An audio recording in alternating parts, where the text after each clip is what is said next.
करम भज रहेंगे। कुमति निवार सुमति के संगे।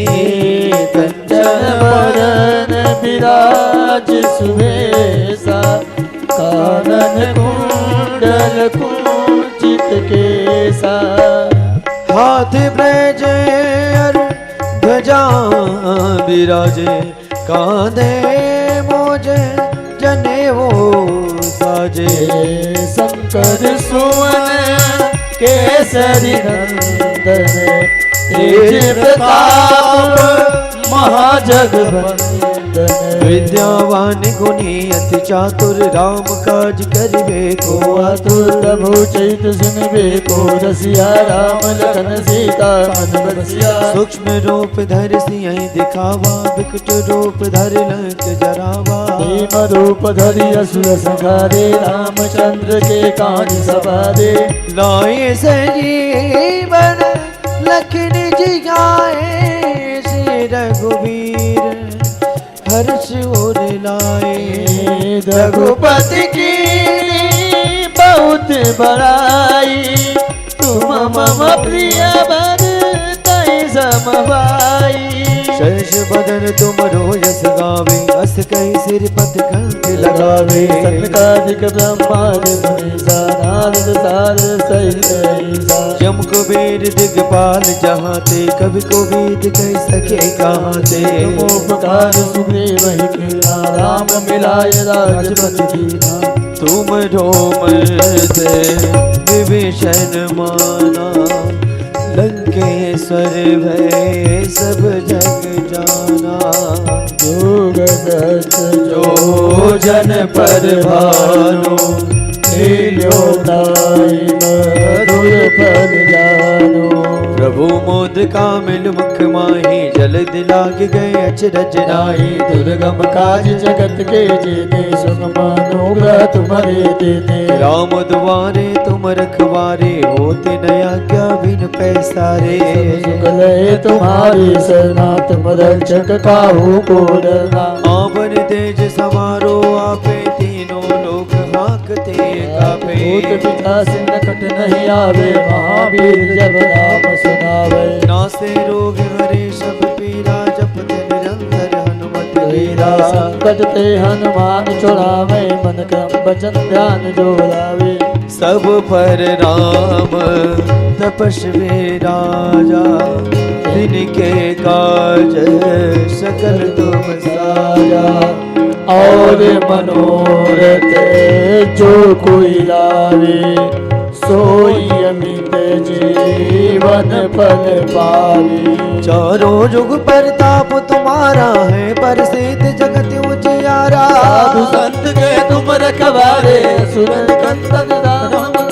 अष्ट सिद्धि नव निधि के दाता, स्वर दीन जानकी माता। राम रसायन तुम्हारे पासा, सदा रहो रघुपति के दासा। तुम्हारे भजन राम जिक पावे, जन्म जन्म के दुख बिसरावे। अंतकाल रघुबर पुर जाई, जहाँ जन्म हरि भक्ति कहाई। और देवता चित्त न धरई, हनुमत से सर्व सुख करई। संकट कटे मिटे सब पीरा, जो सुमिरे हनुमत बलवीरा। जय जय जय हनुमान गोसाई, कृपा करो गुरु देव की नाई।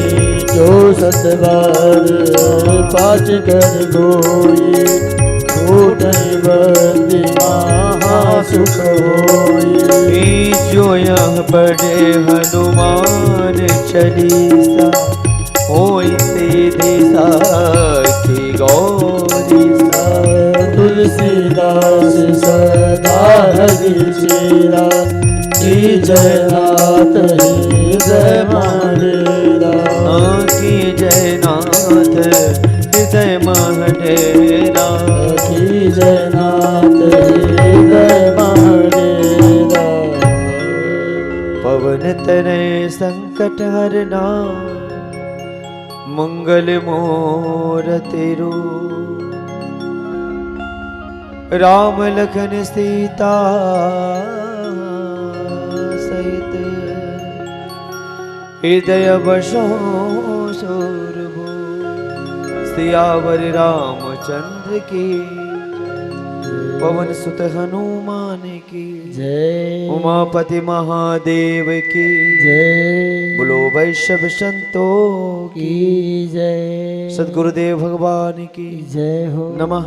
पार्वती पते हर हर महादेव।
आदत आदत आदत है जिसको पड़ी उसको आदत है।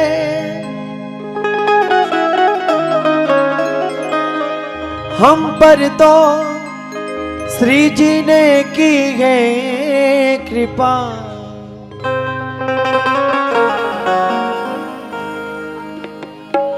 सिर्फ राधे कहने की आदत है।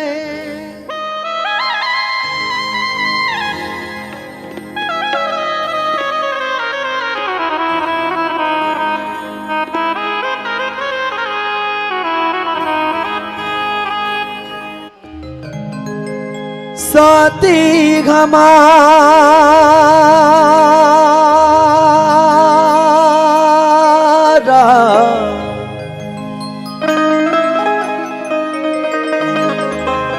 कौन बनेगा। हे मेरे राघव, आप मेरा साथी ना बने तो कौन बनेगा। इस जीवन की डोर नैया आपके हाथों में है, मेरी गाड़ी आपके सहारे चलती है प्रभु।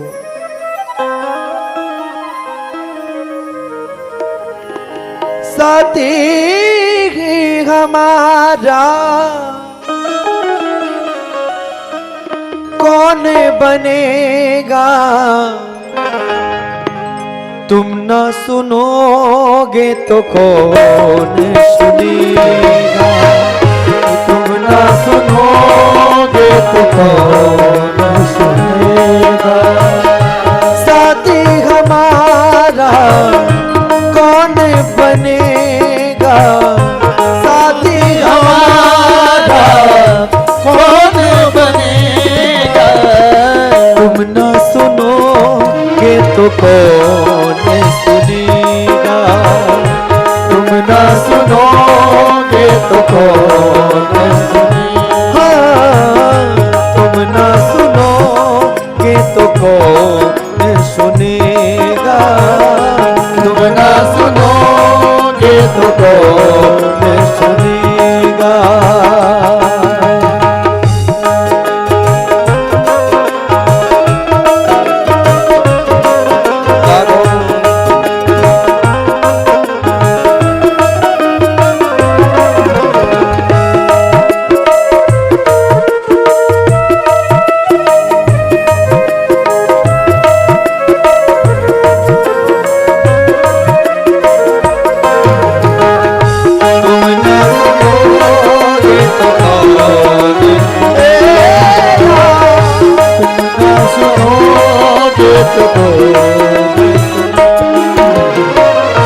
आ गया दर पे तेरे सुनाई हो जाए, जिंदगी से दुखों की विदाई हो जाए, जिंदगी से दुखों की विदाई हो जाए।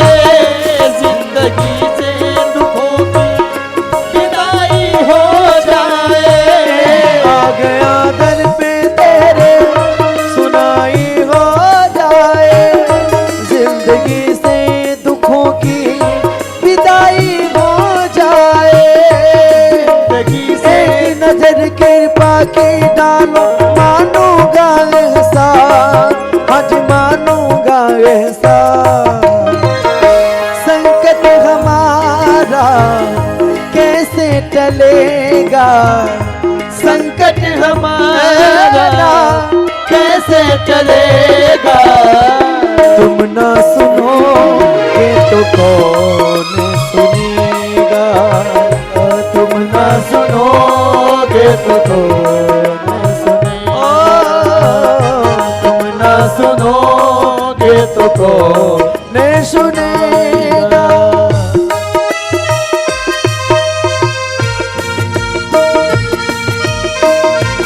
राघो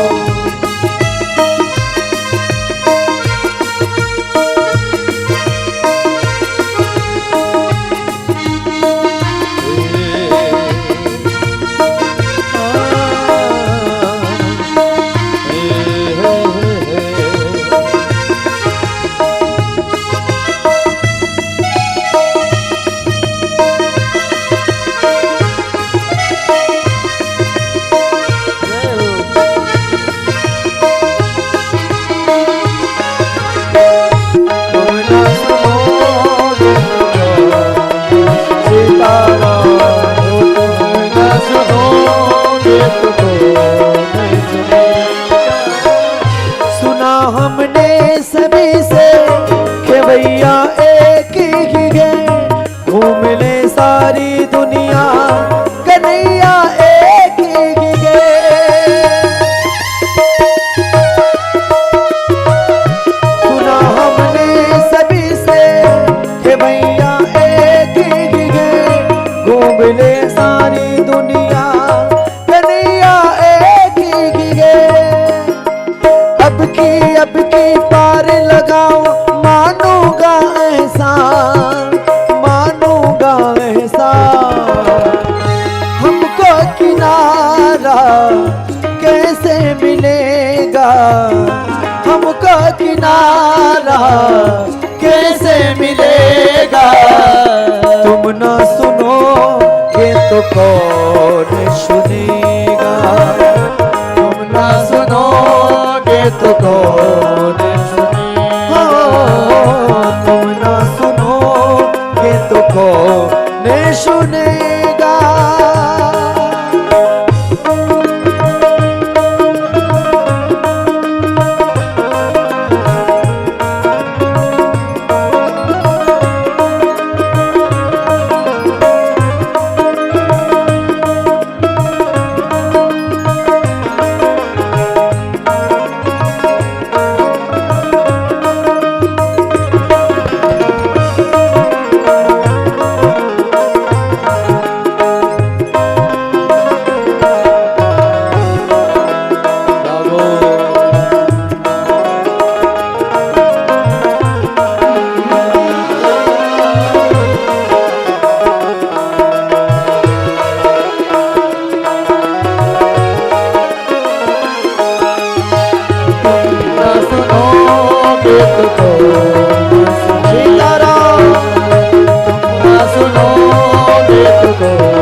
हमारे कौन चलेगा।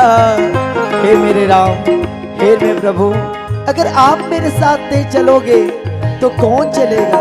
मुझे विश्वास है कि मैं अपना हाथ आपको दिया हूं थामने के लिए, तो हे प्रभु आप मेरे हाथों को जरूर थामेंगे, जरूर पकड़ेंगे।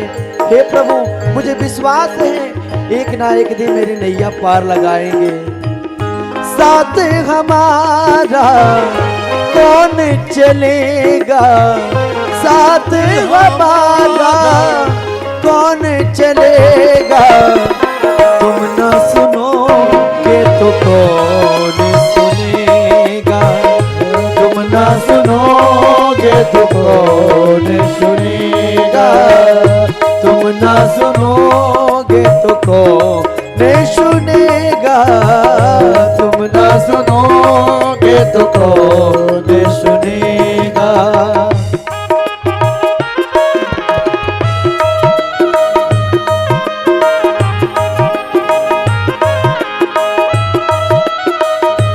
जय हो।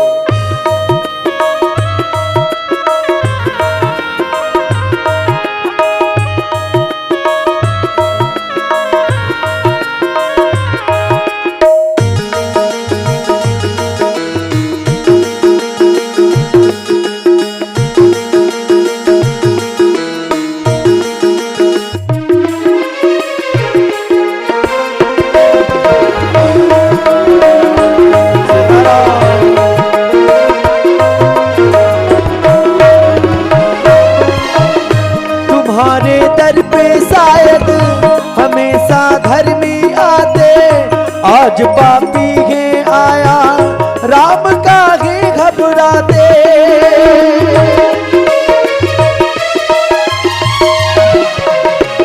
हे मेरे राम, इस दरवाजे पे बस आपके यहाँ धर्म करने वाले ही आते हैं।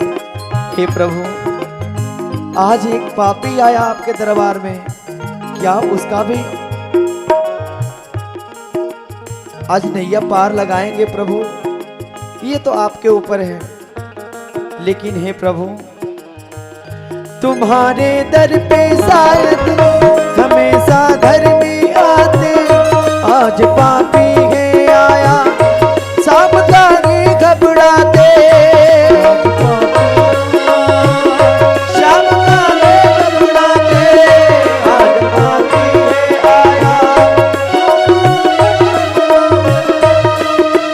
हमने सुना है तेरी नजर में सब है एक समान, सब है एक समान।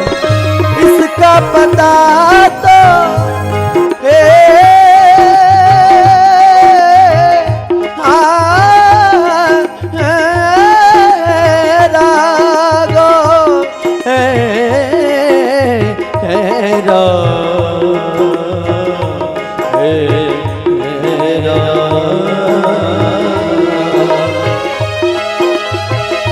इसका पता तो आज चलेगा, इसका पता आज चलेगा। तुम ना सुनोगे तो कौन सुनेगा, तुम ना सुनोगे तो कौन सुनेगा। साथी हमारा कौन बनेगा, साथी हमारा कौन बनेगा। तुम ना सुनोगे तो कौन सुनेगा, तुम ना सुनोगे तो कौन सुनेगा, तुम ना सुनोगे तो कौन सुनेगा, तुम ना सुनोगे तो कौन सुनेगा, तुम ना सुनोगे तो कौन सुनेगा, तुम ना सुनोगे तो कौन।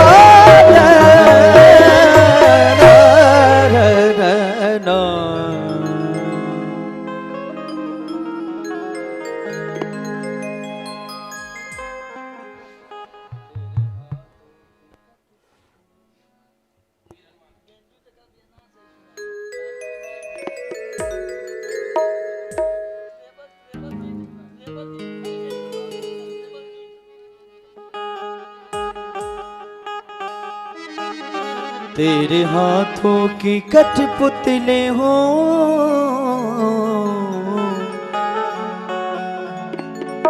तेरे हाथों का मैं झुनझुना।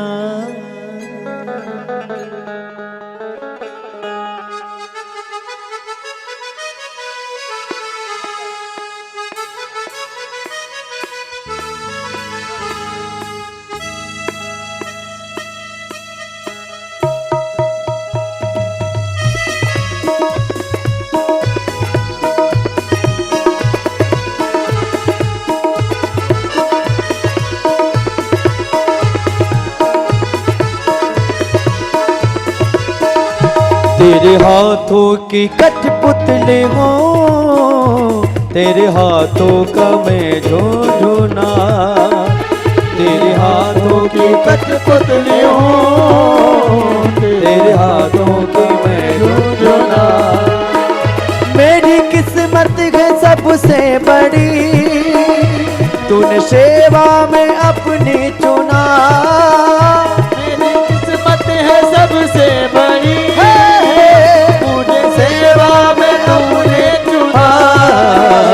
तेरे हाथों की कठपुतली हो, तेरे हाथों का मैं झुनझुना।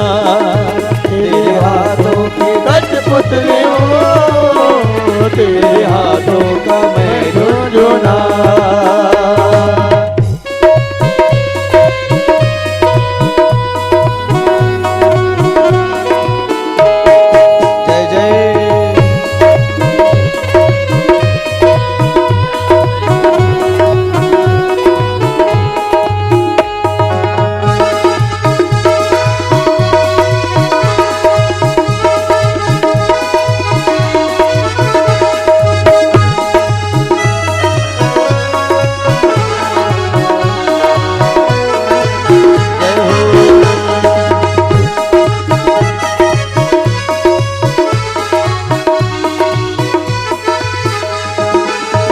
चाहे जितना बजा ले मुझे, चाहे जितना नचा ले मुझे, चाहे जितना बजा ले मुझे, चाहे जितना नचा ले मुझे, चाहे जितना हंसा ले मुझे, चाहे जितना रुला ले मुझे, जितना हंसा ले मुझे, चाहे जितना रुला ले मुझे।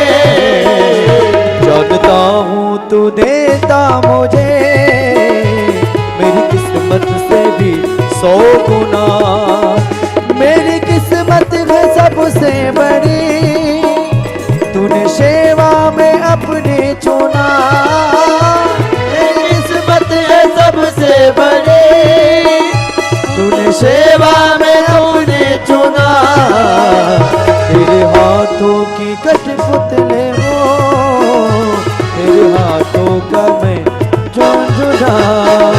तेरे हाथों की कठपुतली हो, तेरे हाथों का मैं झुनझुना। हरिओम सीताराम।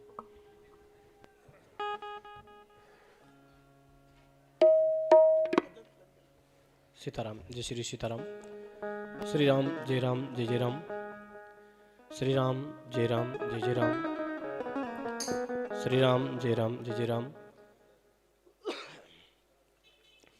हरि ओम। मंगलम कौशलेन्द्राय महनीय गुणाब्धये चक्रवर्ती तनूजाय सर्वभौमाय मंगलम। मंगलम भगवान शंभो मंगलम वृषभध्वजः मंगलम पार्वतीनाथ मंगलाय तनो शिवः। ध्यान दें सभी भक्तजन, आवाज थोड़ा बढ़ा दीजिए भैया थोड़ा सा। ध्यान दें सभी भक्तजन, सभी माताएं बहनें, भगवान श्री राम कथा के इस पावन पर्व में आज अष्टम दिवस की कथा हम सभी के मध्य प्रारंभ हो रही है। श्री पूज्य महाराज श्री व्यासपीठ पे विराजमान हैं। जहाँ तक मेरी आवाज़ जा रही है इस ध्वनि यंत्र माध्यम से सभी भक्त अपने अपने गृह कार्यों से निवृत्त होकर के शीघ्रातिशीघ्र कथा पांडाल में पहुँच करके भगवान के पूजन में सम्मिलित होकर के पुण्य के भागी बने। आइए इस कथा के पूर्व हम सभी भगवान से निवेदन करें कि अपने विग्रह स्वरूप आशीर्वाद प्रदान कर हम सभी को कृतार्थ करें। प्रेम से भाव से हाथ जोड़ते हुए श्री रामलला सरकार, राघवेंद्र सरकार, श्री कनक बिहारी बिहारणु जो सरकार का स्मरण करते हुए उनका पूजन करेंगे। हरि ओम। नीलाम्बुजश्यामलकोमलांगं सीताशमारोपितवामि भागम् पाणौ महासायकचारुचापं नमामि विरामं रघुवंशनाथम्। आपदाम् अपहर्तारं दातारं सर्वसम्पदां लोकाभिरामं श्रीरामं भूयो भूयो नमाम्यहम्। वागर्था विवशम्पृक्तौ वागर्था प्रतिपत्तये जगतः पितरौ वन्दे पार्वती परमेश्वरौ। अतुलितबलधामं हेमशैलाभदेहं दनुजवनकृशानं ज्ञानिनामाग्रगण्यं सकलगुणनिधानं वानराणामधीशं रघुपतिप्रियभक्तं वातजातं नमामि। बंदहु तुलसी के चरण जिनकी न्यो जग काज कलि समुद्र बूढ़त लख्यो प्रगट्य वसप्त जहाज। ओम भूर्भुवः श्री सीतारामाभ्यां नमः। हनुमते नमः। श्री तुलसीदासाय नमः। ध्यायो ध्यानार्थे अक्षपुष्पाणि समर्पयामि। ततो चंदनं विलेपयामि गंधं विलेपयामि।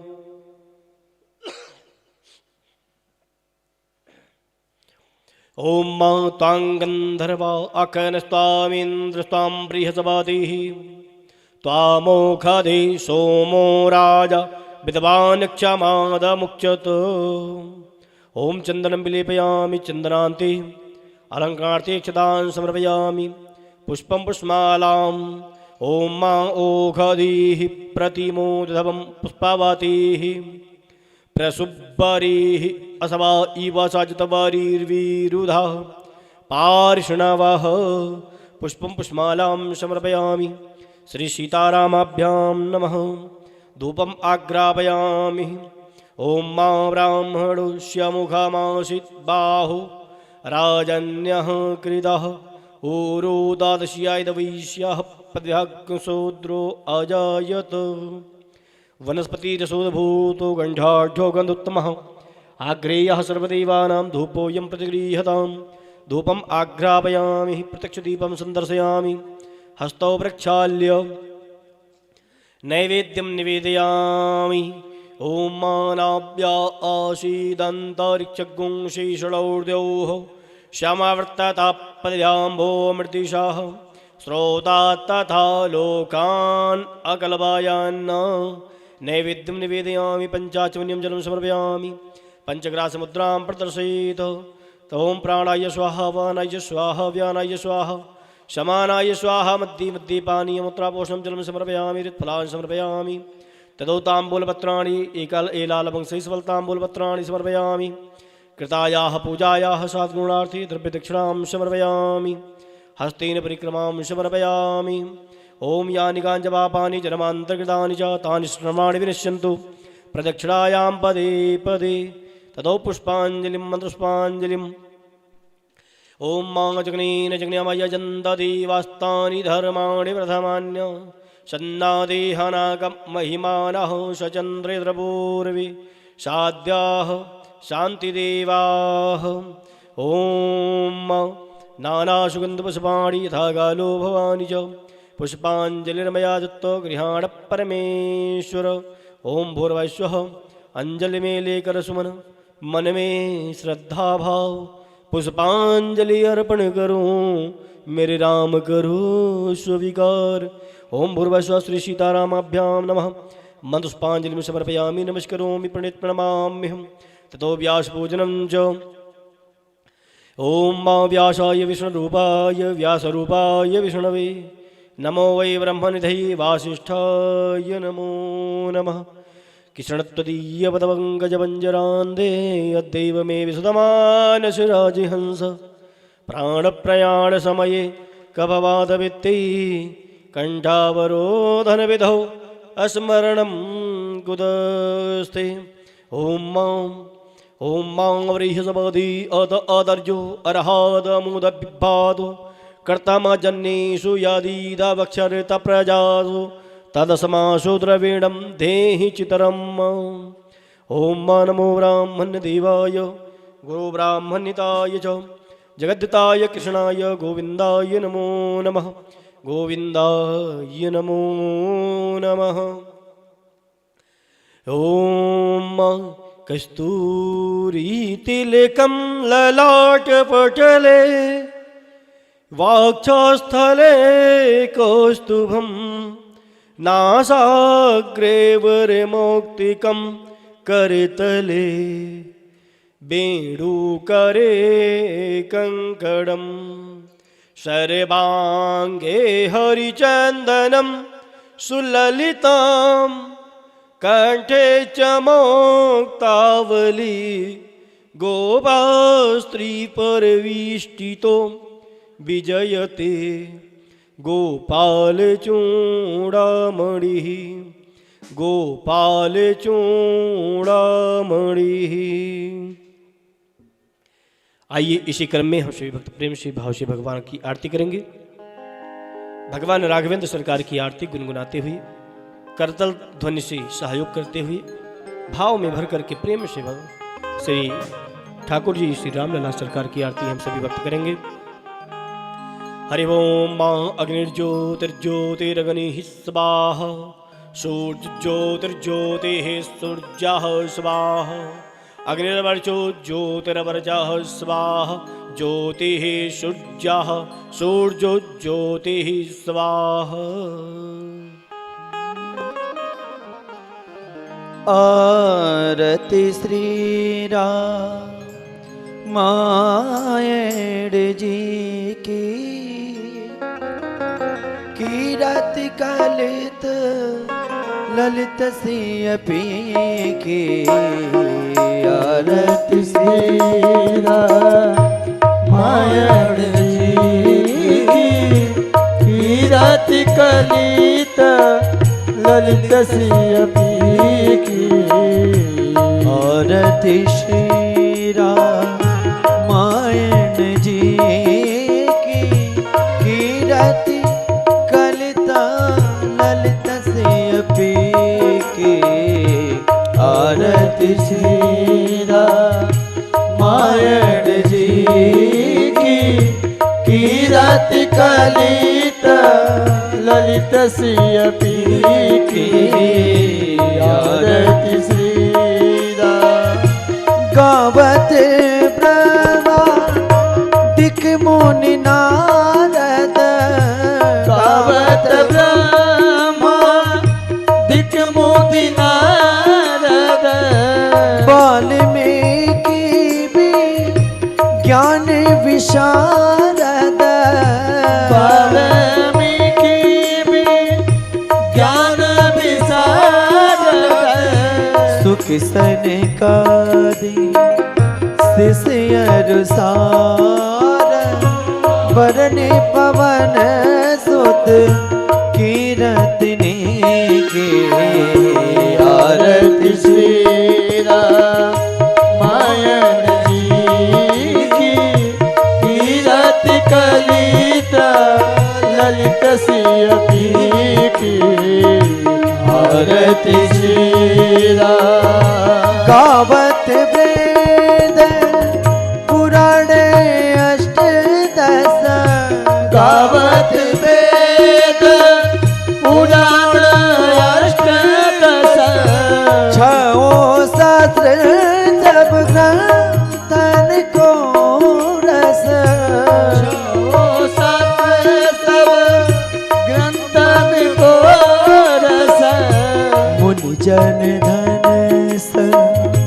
तन को सरबा सारे आस मत सबई के आरती श्री रामायण जी की कीरत कलित ललित सिंह की आरती श्री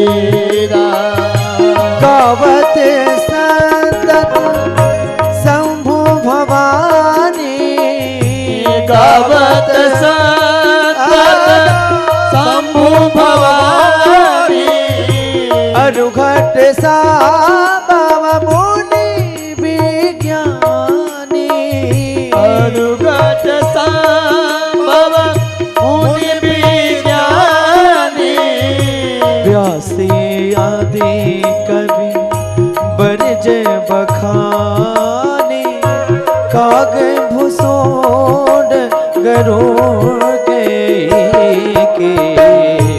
आरती श्री रामायण जी की कीरत कलित ललित सियती के आरती श्री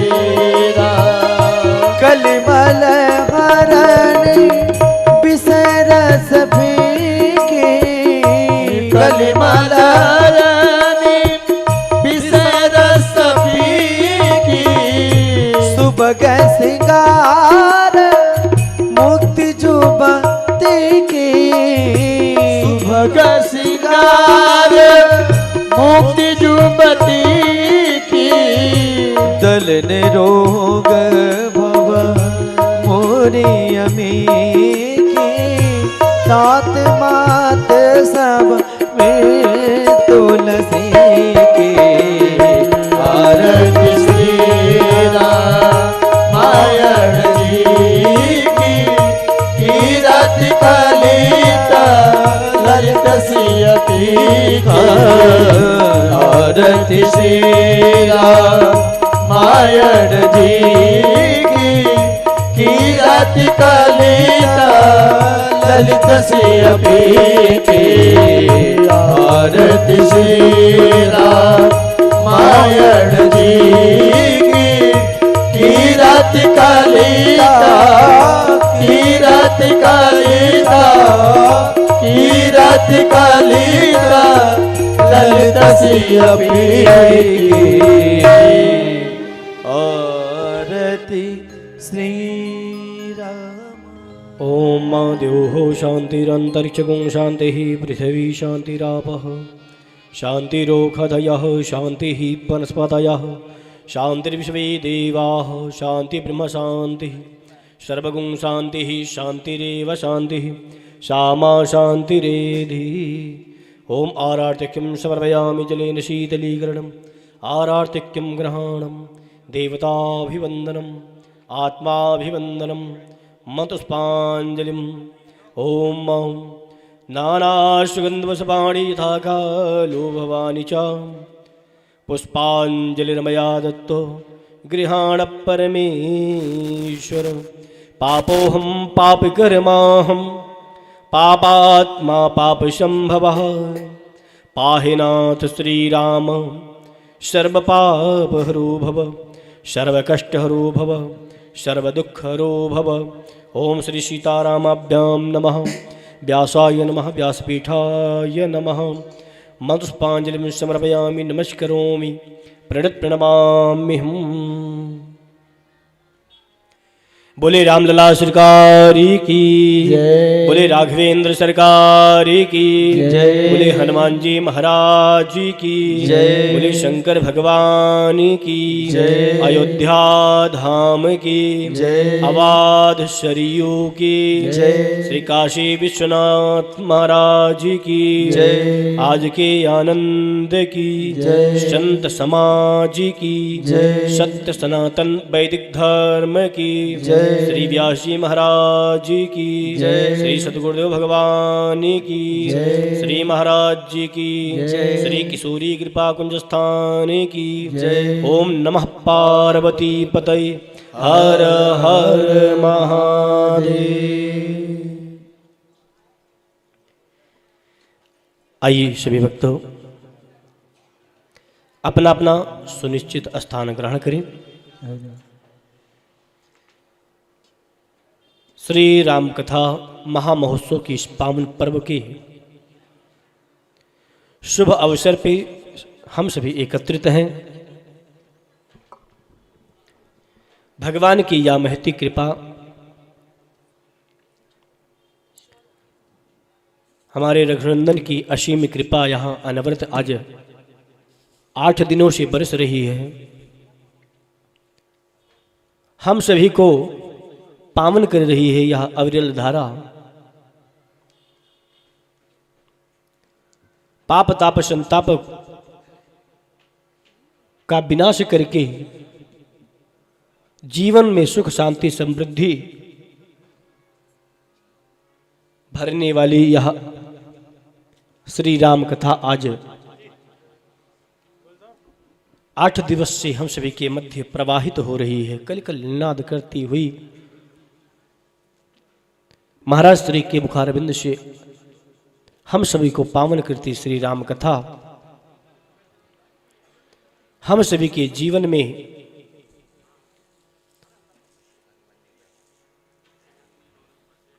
प्रकाश को देने वाली, अज्ञान को दूर करने वाली यह दिव्य ज्योति, कहते हैं तुलसी बाहर भीतरो जो चाहो जियार। ये जो अधर रूपी हमारा देहली है ना, इस पे राम नाम की अगर दीपक आप जला लें तो हमारे अंदर के अज्ञान दूर होंगे ही दूर होंगे और बाहर के भी अज्ञान दूर होंगे, जिससे हमारा लौकिक पारलौकिक दोनों जीवन सुधर जाएगा। तो ऐसा पावन यह राम नाम का संकीर्तन, राम नाम की यह कथा हम सभी के जीवन में अविरल धारा से 8 दिनों से प्रवाहित हो रही है।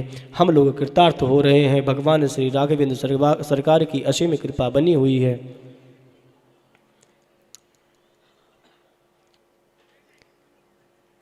और कथा के साथ साथ में भगवान की दिव्य अलौकिक झांकी का दर्शन भी कर पा रहे हैं। नाम लीला धाम सभी यहाँ पे अविरल धारा से प्रवाहित हो रही है। जिस कथा को सुनने के लिए देवता भी लालायित हो रहते हैं, वह कथा हम सभी के मध्य चल रही है 8 दिनों से। शेष 1 दिन बचा है। इसके बाद में उसके बाद में ना कोई कहने आएगा कि आप अपने समय से कुछ समय निकालिए। हमारा फिर वही दिनचर्या है, उठना है, अपने कार्यों में लग जाना है। तो आइए 2 दिन का अभी शेष समय है, हम सभी भक्त इसका सदुपयोग करें। इस 24 घंटे के समय में कुछ समय अपना निकाल करके भगवान के सानिध्य को ग्रहण करें, भगवान की कथा को श्रवण करें और अपने जीवन को कृतार्थ के जीवन जीने की हम एक मार्ग प्रशस्त करें। हमारा जीवन किस प्रकार से जीना चाहिए, अपने बच्चों को किस प्रकार संस्कार देना चाहिए, ऐसे मर्यादा पुरुषोत्तम भगवान के कथा का अनुगमन करते हुए अपने जीवन को हम सुगम बनाएं और सुख शांति समृद्धि की तो प्रादुर्भाव होगा ही होगा। ऐसे भगवान की राम जी की कृपा बनेगी। तो आइए हम सभी भक्त श्री राम कथा श्रवण कर और अपने जीवन को कृतार्थ करें। पूज्य महाराज श्री से हम सभी भक्त निवेदन करें कि हम सभी को श्री राम कथा श्रवण कराकर हम सभी को अनुग्रहित करें। पूज्य श्री महाराज जी।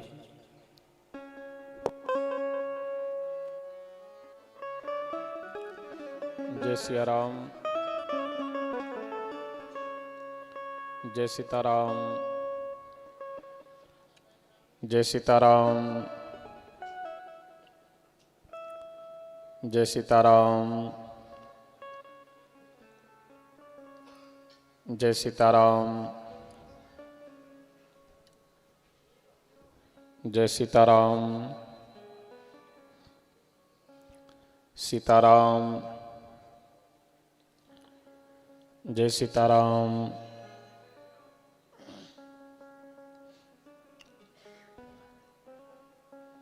सीताराम जय सीताराम।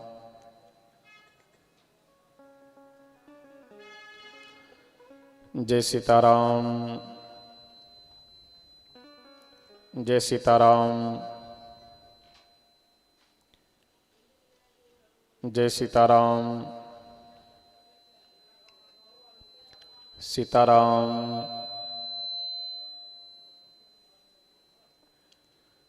जय सीताराम। जय सीताराम। सीताराम जय सीताराम।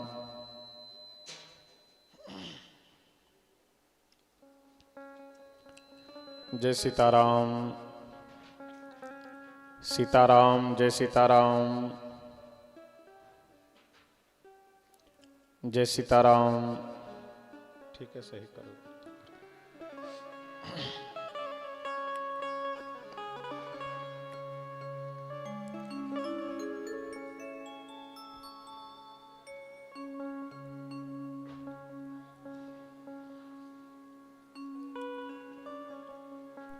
मनोजवं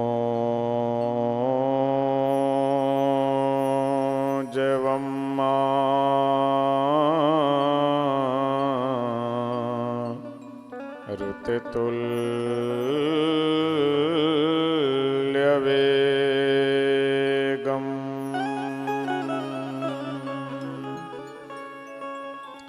जितेन्द्रियं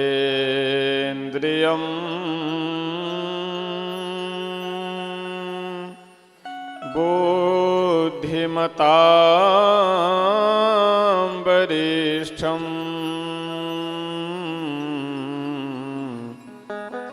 वातात्मजं वा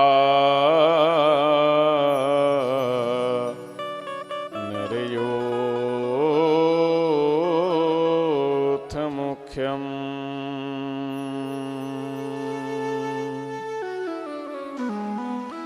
श्रीरामदूतं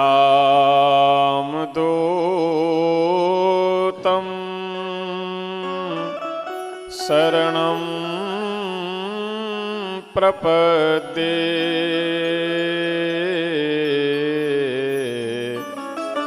कर्पूरगौरं करुणावतारम्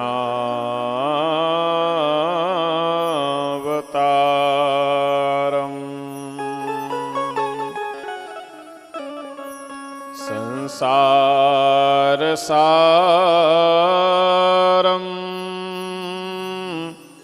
भुजगेन्द्रहारं सदा वसन्तं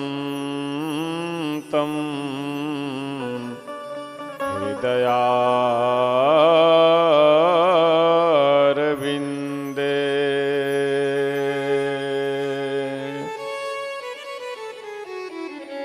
भवं भवानी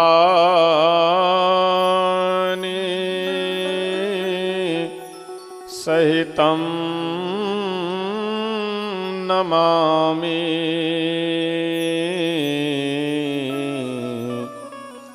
सहितं नमामि।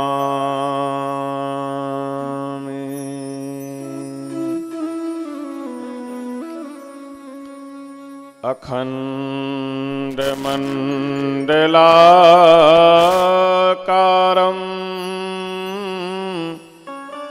व्याप्तं येन चराचरम् तत्पदं दर्शितं येन तस्मै श्री गुरुवे नमः।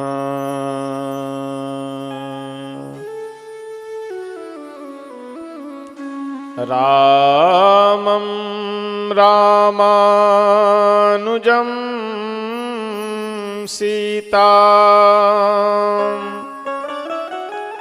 भरतं हरतानुजम्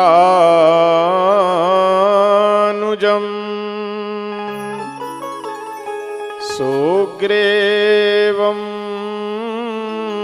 वायुसूनुं च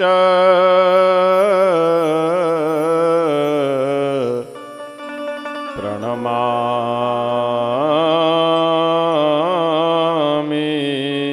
पुनः पुनः।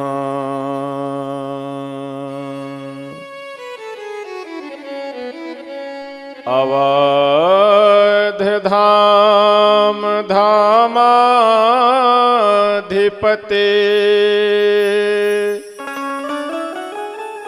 अवतारन पतिराम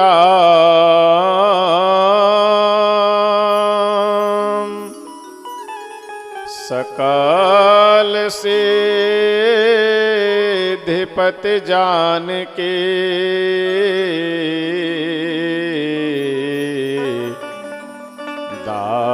दासनपति हनुमान।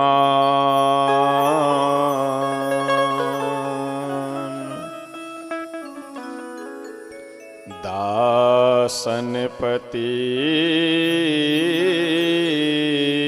हनुमान।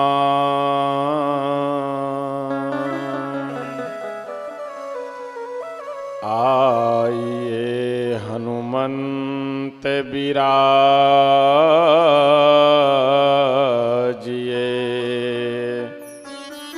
कथा करूं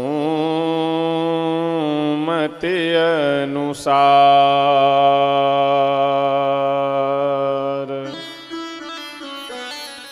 प्रेम सहित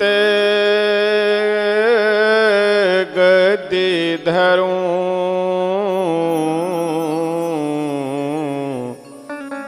पधारिए पवन कुमार।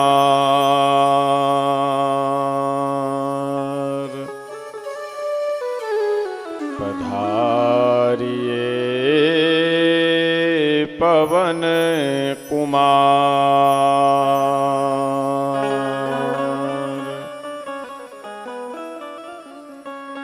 मंगल भवन अमंगल हारी। मंगल भवन मंगल हारी। मंगल भवन अमंगल मंगल भवन अमंगल हारी। द्रवऊं सुदशरथ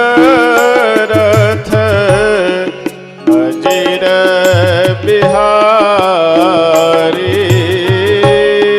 द्रवऊं सुदशरथ अजर बिहारी। द्रवऊं सुदशरथ अजर बिहारी। द्रवऊं सुदशरथ अजर बिहारी। मंगल भवन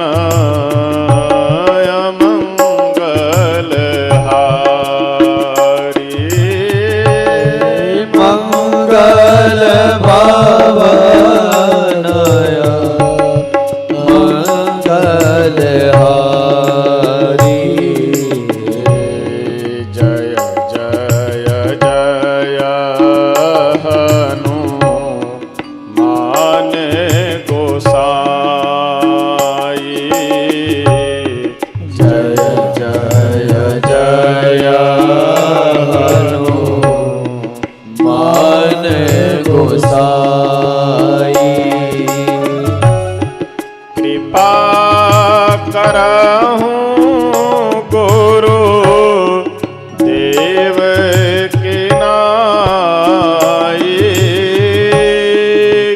कृपा करहु गुरु देवकी नाई। कृपा करहु गुरु देवकी नाई। कृपा करहु गुरु देवकी नाई। जय जय जय हनुमान गोसाई। जय जय जय हनुमान गोसाई। कृपा करहु गुरु देवकी नाई। कृपा करहु गुरु देवकी नाई। राजा राम राम राम सीता राम राम राम।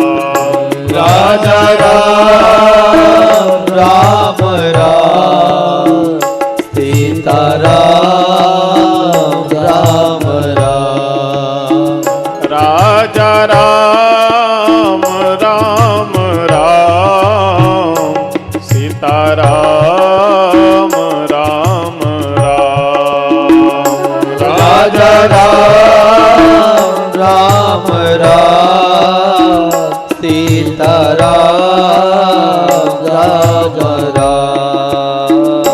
राजा राम राम राम सीता राम राम राम। राजा राम राम राम सीता राम राम राम। राजा राम राम राम सीता राम राम राम। राजा राम राम राम सीता राम राम राम। राजा राम राम राम सीता राम राम राम। राजा राम राम राम सीता राम राम राम। राजा राम राम राम सीता राम राम राम। राजा राम राम राम सीता राम राम राम। राजा राम राम राम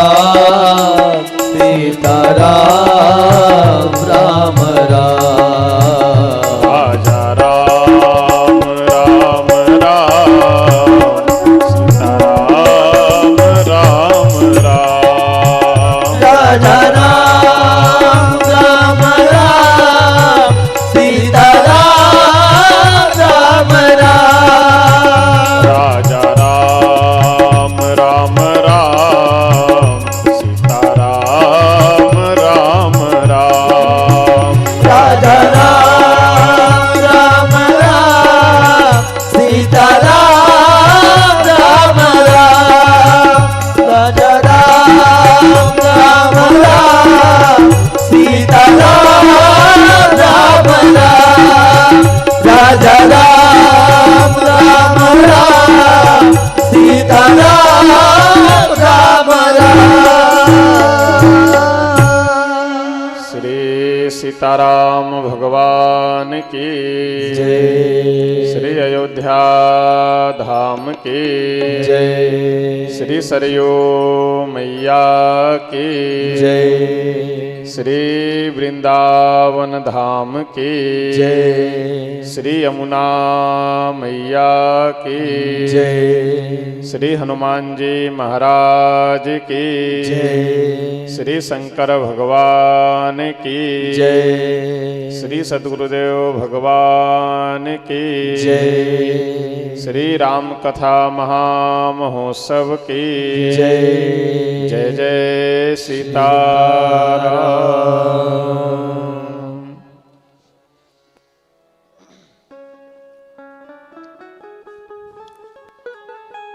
अखिल ब्रह्मांड नायक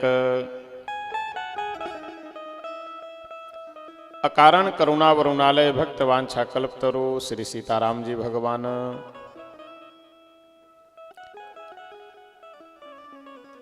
श्री राम कथा के परम रसिक श्री हनुमतलाल जी महाराज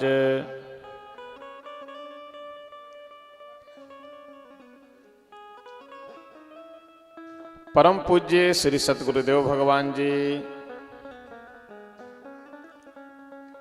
इस श्री राम कथा के आयोजक सभी भक्तगण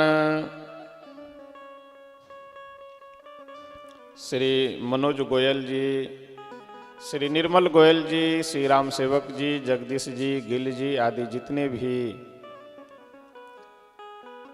व्यवस्थापक हैं वे सभी सदस्यगण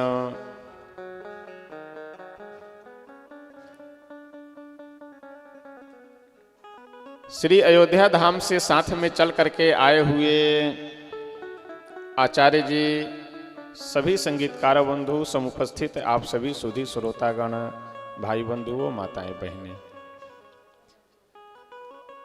हम सब अपने गृह कार्यों को निवृत्त कर करके अपनी दिनचर्या को समय से व्यवस्थित कर करके यहाँ प्रतिदिन उपस्थित हो करके भगवान की कथा सुन रहे हैं। इसमें हम लोगों का पुण्य भी है और भगवान श्री सीताराम जी की कृपा भी है, दोनों है। हमारा आपका कर्तव्य है कर्म करना। उस कर्म का फल कब मिलेगा, कैसे मिलेगा, कहां मिलेगा और क्या मिलेगा, ये तो प्रभु के हाथ में है।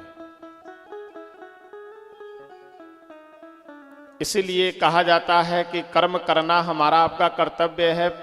कर्म करो, फल की आशा मत करो। कर्मण्येवाधिकारस्ते मा फलेषु कदाचन, यानी कर्म करो, फल की आशा मत करो। यह इसलिए कहा जाता है क्योंकि अगर फल की आशा करेंगे तो मन में यही लालसा रहती है कि अभी अगर कुछ पुण्य किए हैं तो उसका फल तुरंत मिल जाए, सुख। लेकिन कर्म करना हम लोगों का कर्तव्य है। इसका फल कब मिलेगा, कैसे मिलेगा, यह ईश्वर के ऊपर छोड़ देना चाहिए।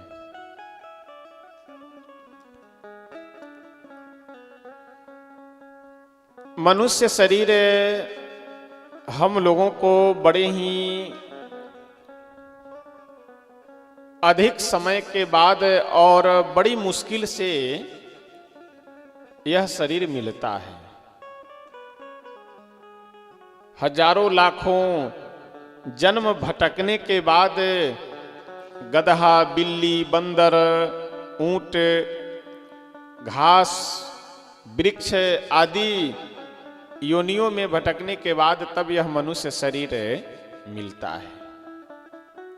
इसलिए मनुष्य शरीर से जितना हो सके हम लोगों को भगवान का भजन और धर्माचरण करना चाहिए। ये आवाज भूषण जी को बोला, आवाज थोड़ा सा झंझनाहट ज्यादा है आवाज में।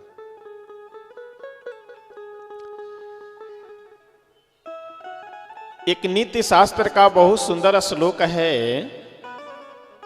कि आहार निद्रा भय मैथुनम च सामान्य मेतत् पशुभिर नराणाम धर्मो ही तेषाम अधिको विशेषो धर्मेण हीना पशुभिः समाना। आहार निद्रा भय मैथुनम च, आहार यानी भोजन करना, निद्रा यानी सोना, भय यानी भय का जो भाव है वह भय, और मैथुन यानी स्त्री पुरुष का जो प्रेम है, यह जितनी मात्रा में मनुष्यों में है उतनी ही मात्रा में पशुओं में भी है। पशु भी खाते हैं, सोते हैं, प्रेम का डर का उनमें भी प्रभाव रहता है। तो फिर प्रश्न यह हुआ कि मनुष्य और पशु में अंतर क्या है जब सारी बातें बराबर है। तो नीतिकार कहते हैं कि देखो, धर्मो ही तेषाम अधिको विशेषो धर्मेण हीना पशुभिः समाना। तेषाम मनुष्याणाम यानी मनुष्यों में धर्म ही एक अधिक गुण है, बाकी जितने भी गुण मनुष्यों में है वे सारे गुण पशुओं में एक समान है। मनुष्य केवल धर्म कर सकता है, मनुष्य केवल सत्कर्म कर सकता है। यही एक भगवान की विशेष मनुष्यों पे कृपा है। तो इसलिए हम लोगों को जितना भी बन पड़े, जितना भी हो सके सत्कर्म करना चाहिए। और इधर मंच से सटा करके रख दीजिए। है?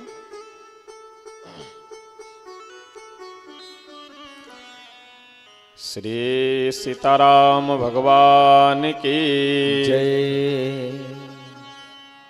धर्मो ही तेषाम अधिको विशेषो धर्मेण हीना पशुभिः समाना।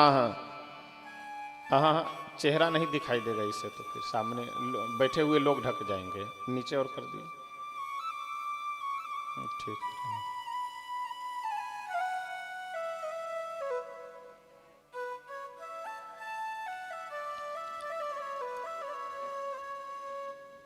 श्री तुलसी बाबा मानस में बहुत सुंदर लिखते हुए कहते हैं,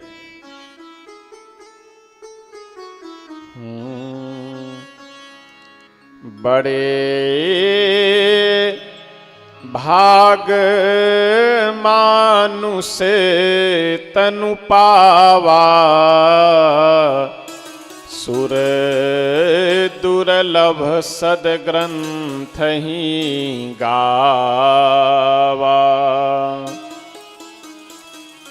बड़े भाग मानुष तनु पावा सुर दुर्लभ सदग्रंथ ही गावा। यह जो मनुष्य शरीर मिला है, यह 84 लाख योनियों में भटकने के बाद यह शरीर मिला है। इसलिए इसका अधिक से अधिक हम लोगों का सदुपयोग करना चाहिए शरीर का। और शरीर का सदुपयोग यही है कि हम सब भगवान का भजन करें और जितना हो सके अच्छा आचरण करें, अच्छा व्यवहार करें, यानी धर्माचरण करें। यही मनुष्य जीवन की सार्थकता है। कल की कथा में श्री सीताराम भगवान के विवाह प्रसंग की कथा भी श्रवण किए थे और झांकी के माध्यम से दर्शन भी प्राप्त किए थे। भगवान की कथा हमारे आपके जीवन में कई प्रकार से उपयोगी है। पहली उपयोगिता तो यह है कि हमारे आपके जीवन की व्यथा को दूर करने के लिए भगवान की कथा ही एक सुलभ सहज साधन है। व्यथा यानी समस्याएं।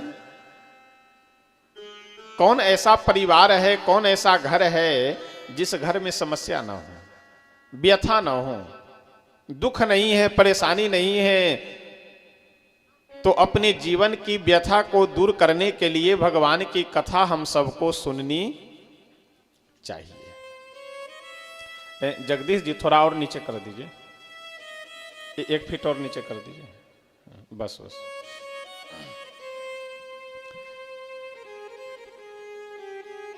जीवन की व्यथा को दूर करने के लिए भगवान की कथा सुननी चाहिए और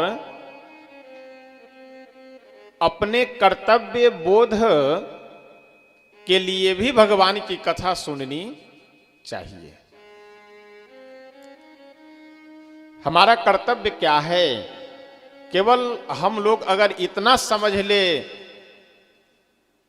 तो जीवन की 50% समस्याएं अपने आप दूर हो जाएगी। केवल हम लोग अपने कर्तव्य को समझ ले तो। आज सबसे बड़ी समस्या यही है कि मनुष्य अपना कर्तव्य ही नहीं समझ रहा है। बेटे को अपना कर्तव्य पता नहीं है, पत्नी को अपना कर्तव्य पता नहीं है, पति अपने कर्तव्य को नहीं समझ रहा। जिसे जो मन हो रहा है, जो मन कर रहा है, वही आचरण, वही व्यवहार कर रहा है। सबसे बड़ी समस्या का कारण समाज में यही है। अगर साधु संत अपने कर्तव्य को समझ ले और अपने कर्तव्य के अनुरूप ही काम करे तो समाज में बुराइयां रह सकती हैं क्या? राजनेता अगर अपने कर्तव्य को समझ ले तो कौन सी बुराई रहेगी, कौन सी समस्याएं रहेगी? कोई अधिकारी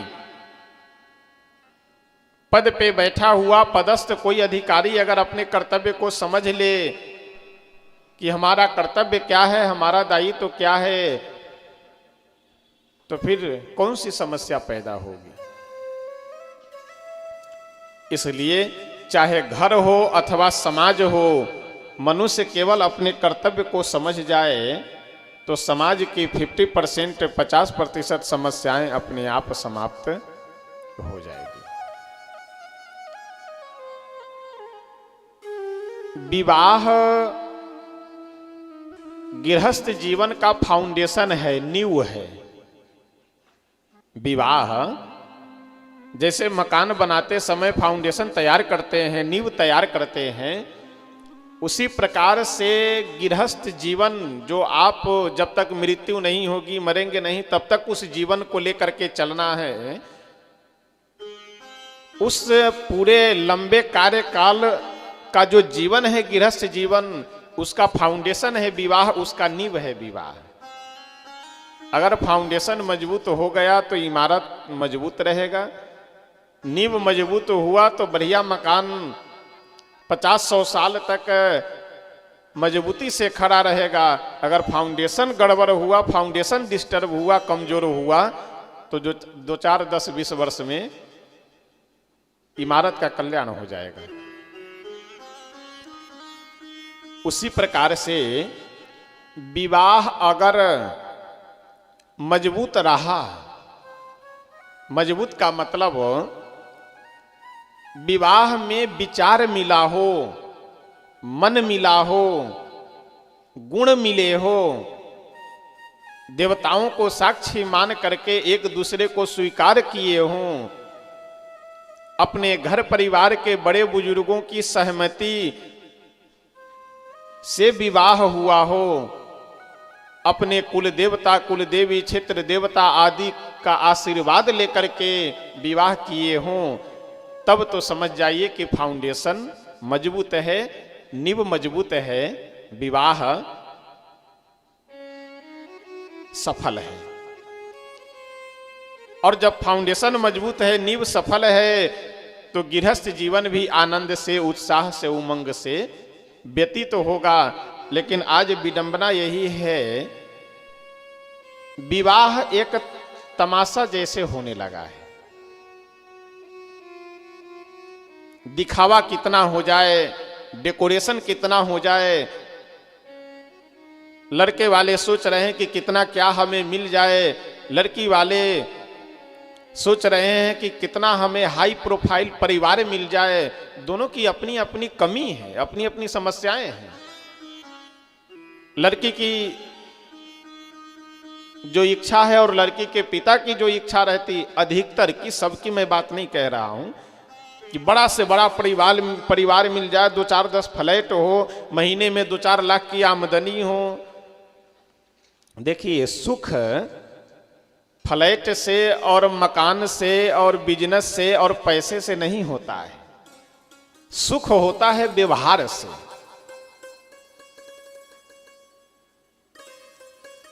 आपको कोई आदमी बढ़िया काजू बादाम पिस्ता अखरोट 56 भोग सामने ला करके रख दे और एक अपशब्द बोल दे, गाली बोल दे, तो आप स्वीकार करेंगे उससे?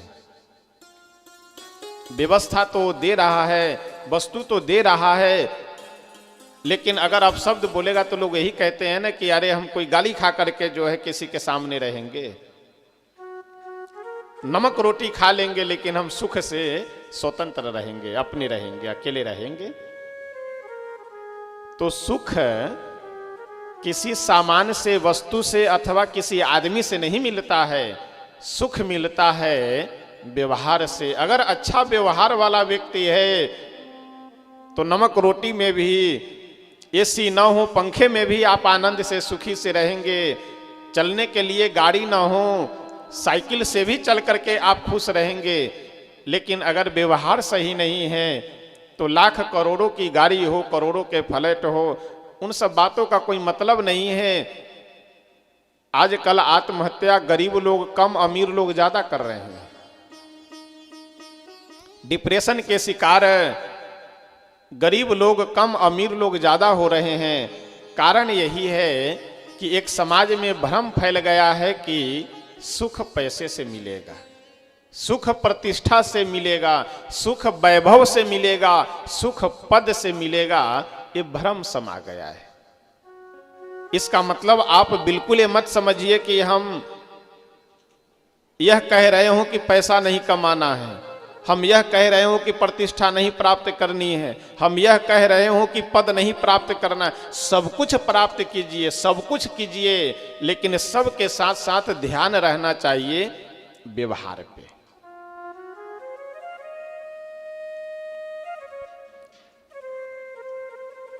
विवाह में 2-3 बातों का अवश्य ध्यान रखना चाहिए प्रत्येक माता पिता को, और अपने से जो स्वेच्छा से विवाह करने वाले हैं लड़का लड़की, उन्हें भी इन बातों का ध्यान रखना चाहिए। सबसे पहले तो जिनसे आप विवाह करने जा रहे हैं उनके साथ जीवन व्यतीत करना है, उनका स्वभाव संस्कार कैसा है, विचारधारा कैसी है उनकी और उनके परिवार की, यह अवश्य देखना चाहिए। पैसे की बात बाद में है, लेन देन की बात बाद में है, पहले विचारधारा देखनी चाहिए। दूसरी बात,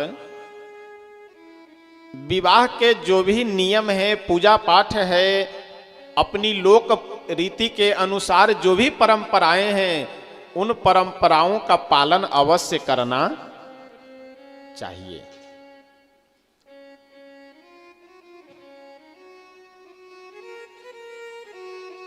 तीसरी बात, विवाह में कभी भी अभक्ष्य का भक्षण नहीं होना चाहिए। अभक्ष्य मतलब मांस मछली आदि का प्रयोग, शराब का प्रयोग, यह सब बिल्कुल नहीं होना चाहिए। ये बात मैं इसलिए कह रहा हूं कि जब शादी का कार्ड आप लोग बनवाते होंगे तो उस पर क्या लिखा रहता है? मांगलिक कार्यक्रम। विवाह क्या है? मांगलिक कार्यक्रम है हमारे लिए। और आप विचार कीजिए, ए बच्चे सब क्यों दौड़ रहे हैं भाई? इनको बैठा करके रखिए।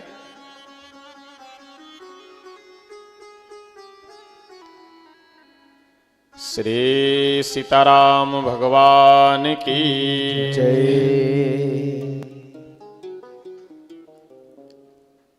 मैं निवेदन कर रहा था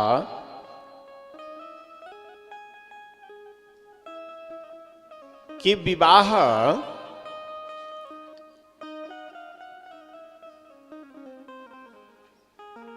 में बुलाने के लिए जो आप निमंत्रण कार्ड बनवाते हैं उस पे लिखा हुआ रहता है मांगलिक कार्यक्रम।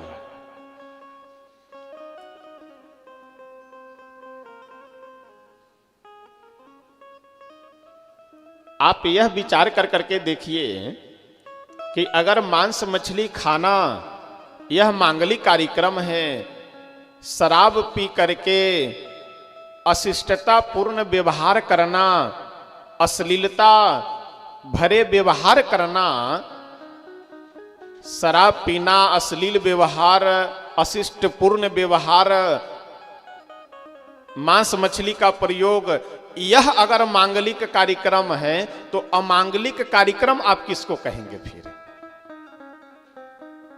जो बात मैं समझाना चाह रहा हूं उसे गंभीरता से आप समझिए कि अगर ये सब दुर्व्यवहार यानी किसी को गाली देना सम्मान करना है तो फिर अपमान किसको कहेंगे आप? प्रश्न हमारा ये है। विवाह में आजकल यह सब ज्यादा, अगर मांस मछली आदि का प्रयोग नहीं है तो शराब तो अनिवार्य है। और धीरे धीरे चाहे जन्मदिन मनाना हो, चाहे विवाह के दिन मनाना हो, चाहे विवाह हो भी रहा हो, इन सब को लोग पार्टी शब्द से संबोधन करने लगे। क्या है? तो पार्टी है। पार्टी है इसका मतलब अब क्या क्या होगा व्यासगति से हम नहीं बता सकते हैं, देखे भी नहीं है, बता भी नहीं सकते, लेकिन जो छोरा बहुत सुने हैं वो बोल नहीं सकते। यहां से जन्मदिन मनाना मतलब आनंद का विषय है, विवाह का वर्षगांठ मनाना यह भी आनंद का विषय है, विवाह का आयोजन होना, विवाह होना यह भी आनंद का विषय है। तो फिर आनंद वाला काम भी होना चाहिए, मरण वाला काम नहीं होना चाहिए। श्री तुलसी बाबा बहुत सुंदर लिखते हुए कहते हैं कि जितने भी देवता आकाश मंडल में अपने अपने विमान में बैठ करके जनकपुर में श्री सीताराम भगवान का विवाह हो रहा है यह दृश्य देख रहे थे, वे सभी देवता आपस में विचार कर रहे हैं। क्या विचार कर रहे हैं? जगो बिरंचे उपजावा जब ते देखे सुने ब्याह बहु तब ते सकल भाते समसाजु समाजू सम समधि देखे हम आजू। सभी देवता कह रहे हैं कि देखो, जब से ब्रह्मा जी हम लोगों को सृष्टि में उत्पन्न किए हैं, जन्म दिए हैं, हम लोग सृष्टि में आए हैं, तब से लेकर के आज तक हजारों की संख्या में विवाह हम लोग देखे हैं और एक से एक बड़ा आयोजन,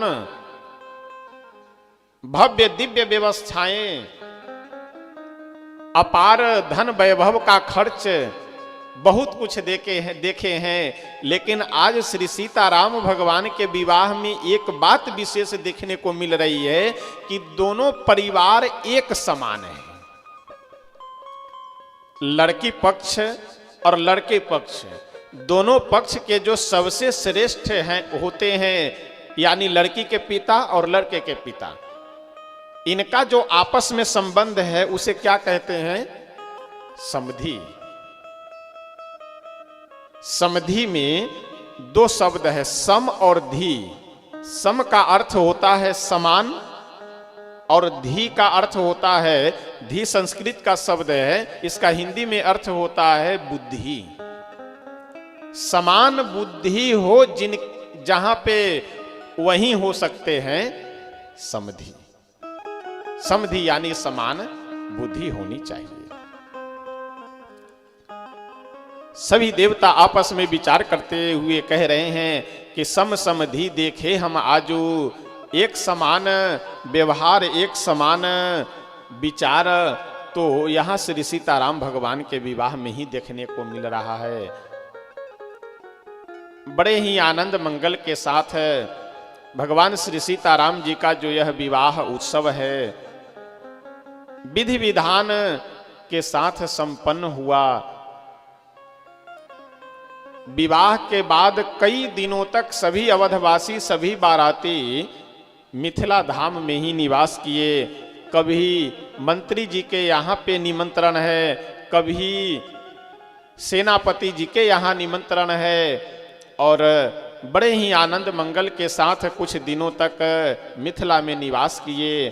तत्पश्चात एक दिन श्री दशरथ जी महाराज श्री राम चंद्र जी चारों भाई से बोले कि हे रघुनंदन, हे राम जी, जाइए और जा करके अपनी बहुओं को विदा करा करके और श्री जनक जी से आज्ञा मांग करके लेकर के आइए, क्योंकि अयोध्या जी से आए हुए आज महीनों व्यतीत हो गए, अब अपने धाम अयोध्या जी चलना आवश्यक हो गया है। श्री राघवेंद्र सरकार चारों भाई गए, बड़े ही दुखी मन से रोते बिलखते, नेत्रों से अश्रुधारा प्रवाहित करते हुए, भाव भरे हृदय से सभी मिथिलावासी, जनकपुरवासी, श्री जनक जी महाराज आदि जितने भी सब हैं, श्री जानकी जी, श्री सीता जी, श्री मांडवी जी, श्री उर्मिला जी और श्री श्रुति कीर्ति जी, इन चारों बेटियों का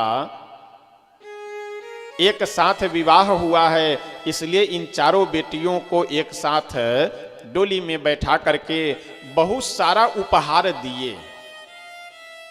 रथ, घोड़े, हाथी, सेवक, अन्न आदि, वस्त्र, आभूषण, सोने चांदी आदि भर भर करके उपहार स्वरूप श्री जनक जी महाराज दिए, और चारों बहुओं को विदा करा करके अपने चारों पुत्रों के साथ में श्री दशरथ जी महाराज श्री अवध धाम पहुँचे।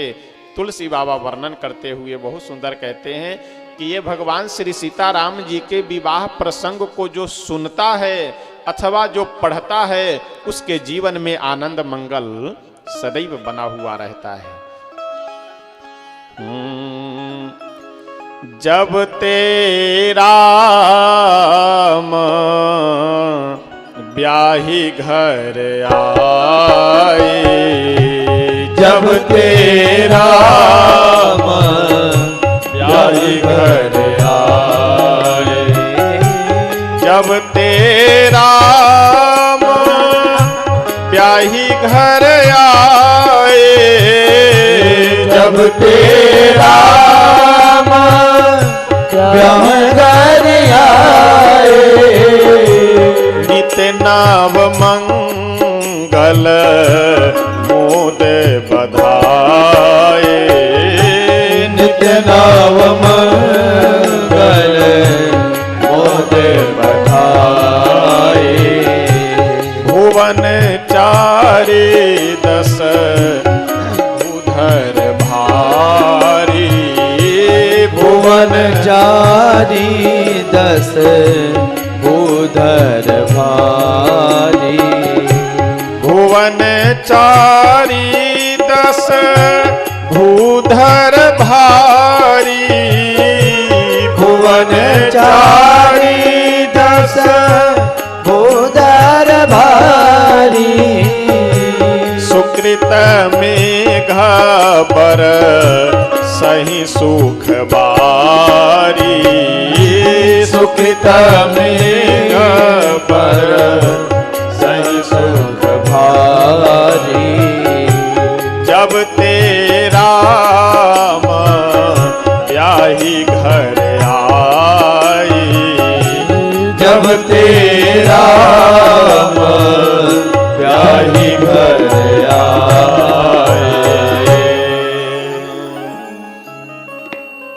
तुलसी बाबा कहते हैं कि जब ते राम ब्याही घर आए, नित नव मंगल मोद बधाए, भुवन चारि दस भूधर भारी, सुकृत मेघ बरसहि सुख बारी।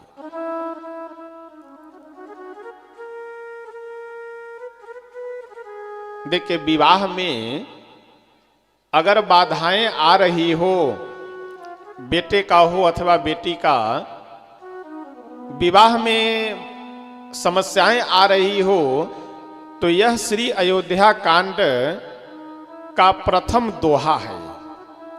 ये चौपाई जो है अयोध्या कांड के प्रथम दोहे के प्रथम चौपाई है। इस दोहा में जितने भी चौपाई हैं, इस पूरे दोहे का 11 बार 21 बार अगर पाठ हो तो बहुत जल्दी समाधान मिलता है। श्री रामचरितमानस की जो चौपाइयां हैं, ये साधारण कोई कविता खिस्सा कहानी नहीं है। ये सभी चौपाई अपने आप में दिव्य है, मंत्र हैं। इन चौपाइयों का पाठ करने से, उपासना करने से आप जो चाहेंगे वह आपकी इच्छा अवश्य पूरी होगी। किसी तंत्र मंत्र में झाड़ फूंक अजार मजार पे कहीं जाने की जरूरत नहीं है। आपके पास में ग्रंथ हैं, श्री रामचरितमानस आदि इतने सुंदर ग्रंथ हैं। इन ग्रंथों का पठन पाठन कीजिए। अलग अलग समस्याओं के लिए अलग अलग प्रसंग है, उपाय है, इन उपायों को कीजिए। इधर उधर भटकने की क्या आवश्यकता है महाराज। हमारे सनातन धर्म में देवताओं की कमी है, जो आप दूसरे के दरवाजे पे जा करके अपना दुखड़ा सुना रहे हैं और आपका अगला आदमी शोषण कर रहा है। इसलिए जो कुछ भी चाहिए, जो कुछ भी इच्छा हो, हमारे शास्त्रों में हमारे ऋषि महर्षि पूर्वज सारी व्यवस्थाएं बना गए हैं। वह उपाय आप कीजिए, क्यों नहीं समाधान मिलेगा। और जिस काम को हमारे हनुमान जी महाराज नहीं कर पाएंगे, जिस काम को हमारे भोले बाबा नहीं कर पाएंगे, दुनिया का कौन भगवान उस काम को पूरा कर सकता है। कौन, किसमें दम है इतना। भूत पिशाच निकट नहीं आवे, एक बार गदा लेकर के लंका में हनुमान जी कूदे। उस समय का पूरे ब्रह्मांड में यानी आकाश में भी कोई रावण के समान बलवान नहीं था, पृथ्वी पे भी कोई नहीं था, पृथ्वी के नीचे के लोकों में भी रावण से बड़ा कोई बलवान नहीं था। तब तो रावण के नाकों में दम कर दिए हनुमान जी। और इस पृथ्वी पे कौन पैदा लिया है कि जो हनुमान जी से ज्यादा काम कर दे या हनुमान जी से ज्यादा सहारा दे दे। इसलिए अपने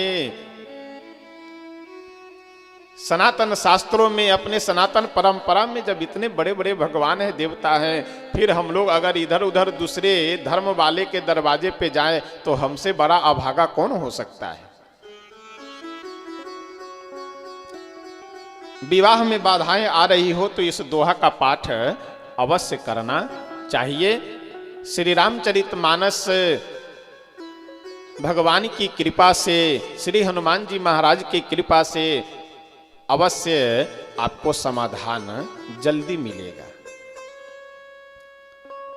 श्री दशरथ जी महाराज महल में प्रवेश किए और अपनी कौशल्या आदि महारानियों को बुला करके एक सख्त आदेश देते हैं। कौन सा आदेश? कि देखो, ये जो चारों बहुएं श्री सीता जी, मांडवी जी, उर्मिला जी और श्रुति कीर्ति जी, ये जो चारों बहुएं आई हैं, इन्हें तुम कभी बहू मत मानना। इन्हें अपनी बेटी के समान मान करके व्यवहार करना। यह समझना कि 4 बेटे मेरे पहले से थे और 4 बेटे और 4 बेटी और आ गई, यानी अब मेरे 8 बेटे बेटियां हैं।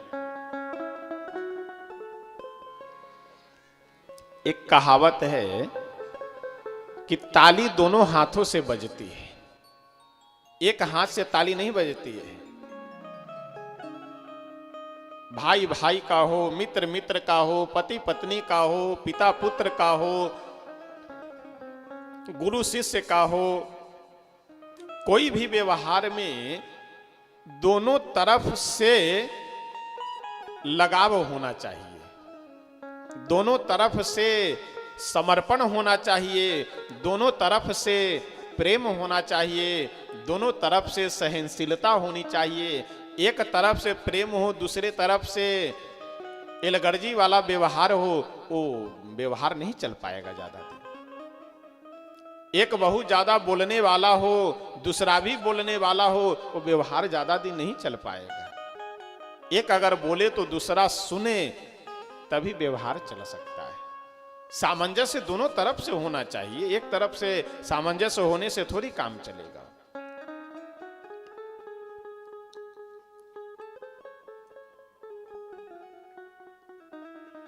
अगर सभी सास बहुओं को अपनी बेटी मानने लगे और सारी बहुएं अपनी सास को मां मानने लगे तो घर में कौन सी समस्याएं आ सकती है? उस घर को स्वर्ग होने से कोई रोक सकता है क्या?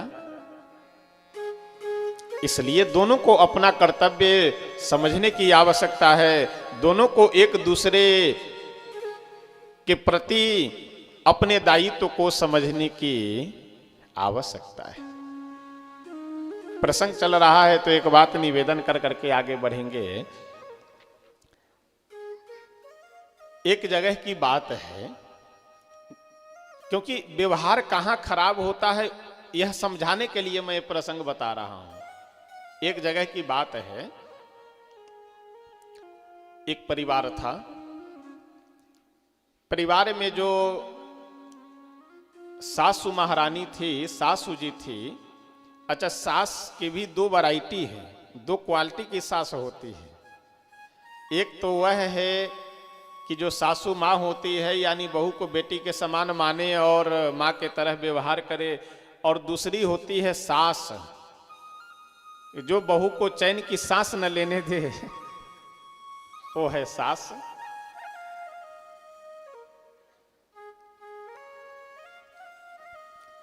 वही उस परिवार की जो सास महारानी थी, वह वही स्वभाव की कि जो बहू को चैन की सांस न लेने दे। बहू डरी डरी सी, दबी सी रहती थी, कभी कुछ बोल दे, डांट दे, कभी पलट करके जवाब नहीं देती थी। जितना सास कहे उतना काम कर दे, बस काम धंधे सेवा में लगी रहती थी। एक दिन की बात है, दरवाजे पे एक भिखारी आया और एक पड़ोस में ही किसी के दरवाजे पे जा करके बैठी बैठी गप लगा रही थी, घर में थी नहीं, तो भिखारी को भिक्षा वह बहू ही दे दी। समझ गए? भिखारी जो दरवाजे पे आया और मांग रहा था कुछ दे दीजिए, कुछ दे दीजिए, तो बहू कुछ देर तक देखी और जब देख ली कि सास नहीं है आसपास में, अगर आसपास में होती तो आ जाती, जब नहीं आई सास तो अपने से ही वो भिक्षा ला करके कुछ अनाज भिखारी को दे दी। संजोग की बात, वो जो भिखारी था वो उसी ओर गया जहां पे वो सासू मां बैठी हुई थी, 3-4 घर छोड़ करके। अब जैसे उस भिखारी को देखी कि मेरे घर ओर से ही आ रहा है और मेरे दरवाजे पे भी खड़ा था, तो उस भिखारी से पूछी वह सास कि क्यों वो जो अमुक कलर का जो घर दिखाई दे रहा है वहां पे तुम गए थे कि नहीं, यानी अपने घर का परिचय बताई कि उस घर पे तुम गए कि नहीं। वह भिखारी बोला कि हाँ गए हुए थे, एक बहू रानी निकली और भिक्षा दी है, हमें भिक्षा मिल गया है।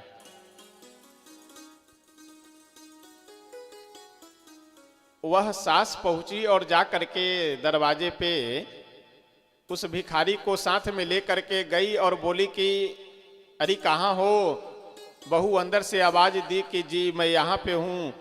सास बोली कि बिना मेरे आदेश के, बिना मेरे कहे हुए तुम्हारी हिम्मत कैसे हुई ये भिक्षा दे देने की? अब कहने का तात्पर्य यह है, कहने का भाव यह है कि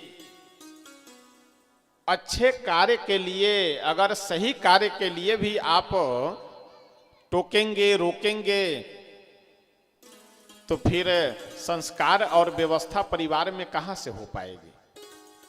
इसलिए अपने अपने कर्तव्य को व्यक्ति समझ जाए, अपने अपने दायित्व को व्यक्ति समझ जाए, फिर परिवार में, घर में 50%, 50% समस्याएं अपने आप समाप्त हो जाएंगी। ये बच्चे जो घूमने लगते हैं, मैं बार बार कहता हूं, इनको छोड़ क्यों देते हैं आप लोगों? बच्चे को पास में बैठा करके रखा कीजिए, वो खेले कूदे नहीं इधर उधर। श्री सीताराम भगवान की जय। तुलसी बाबा कहते हैं कि जब ते राम ब्याही घर आए, नित नव मंगल मोद बधाए। चारों तरफ आनंद का माहौल है। धीरे धीरे समय बीतने लगा। प्रभु का विवाह हुआ था कितने उम्र में? 16 वर्ष की अवस्था में विवाह हुआ था। धीरे धीरे समय बीतते बीतते कितना समय व्यतीत तो हो गया? 10 वर्ष समय व्यतीत तो हो गया। यानी अब कितने वर्ष के हो गए? 27 वर्ष के। 27 वर्ष की अवस्था हो गई। 10 वर्ष समय व्यतीत हो गया। श्री तुलसी बाबा अब प्रसंग थोड़ा मोड़ करके अलग ले जा रहे हैं।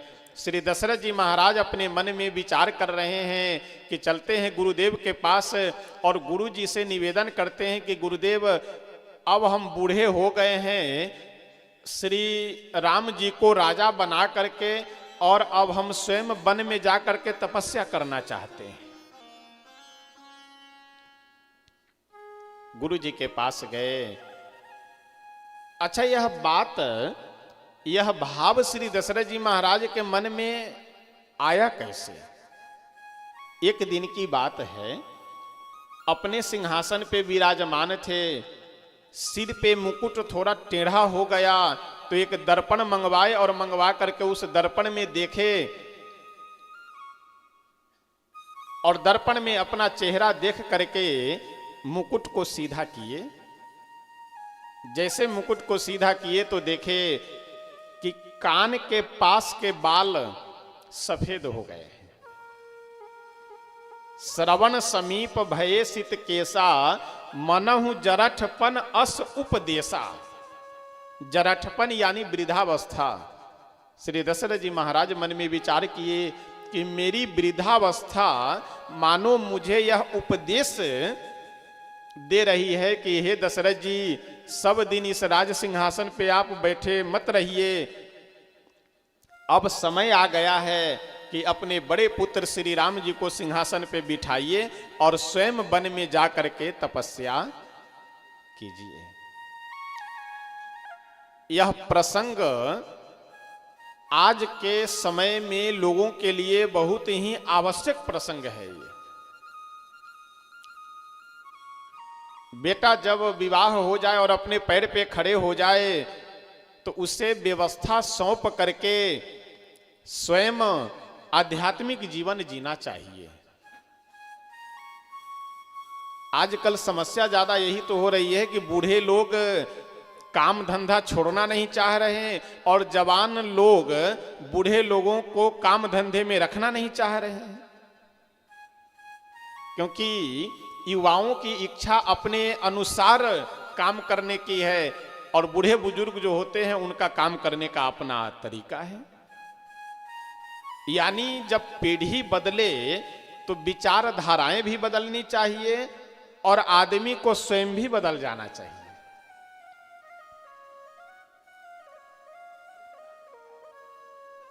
कई परिवार में कुछ बूढ़े बुजुर्ग जो ये रहता है कि अब तब जाने वाले हैं तो घर वाले रुके रहते हैं, किसी का विवाह जल्दी नहीं ठानते हैं कि कहीं ऐसा ना हो कि विवाह उधर डेट रखे और इधर कहीं ये इनका राम नाम सत्य हो गया तो फिर दिक्कत वाली बात है। और बूढ़े महाराज इस आशा में लटके रहते हैं कि अभी पोते का विवाह देख लेंगे तब जाएंगे, उधर विवाह देखने के चक्कर में लटके हैं, इधर बूढ़े महाराज चले जाएं तब विवाह करें, इस चक्कर में रुके हुए हैं। इसलिए हम इतना ही निवेदन करेंगे कि जब पुत्र बेटा युवावस्था का हो जाए, व्यवस्था संभालने लगे तो उसे व्यवस्था सौंप करके अब तुम चाहे बनाओ चाहे बिगाड़ो, तुम जानो तुम्हारा जीवन जाने, स्वयं ईश्वर की ओर रहना चाहिए, भगवान की भक्ति करनी चाहिए। और मैं बिल्कुल व्यास गद्दी से यह अपने मन से नहीं, शास्त्रों के अनुसार ही कह रहा हूं कि कि अगर आप श्रद्धा भाव से भक्ति करेंगे, भगवान के भजन करेंगे, तो आपके बेटे बेटियों का कभी नुकसान नहीं हो सकता है। माता पिता अगर भजन करे, पूर्वज अगर भजन करे, तो भगवान तो उसके 7 पीढ़ी पहले और 7 पीढ़ी आगे 21 पीढ़ियों का कल्याण करते हैं, तो भला एक पीढ़ी का नुकसान कैसे हो सकता है। आप वृद्धावस्था में कमा करके जितना अपने बच्चों को आगे नहीं बढ़ा सकते हैं, उतना अपने भजन के प्रभाव से आगे बढ़ा सकते हैं। इसलिए वृद्धावस्था में ज्यादा बिजनेस और दुकान और मकान के चक्कर में न पड़ करके भगवान के चक्कर में पड़िए, आपका भी कल्याण होगा और आपके परिवार का भी कल्याण होगा।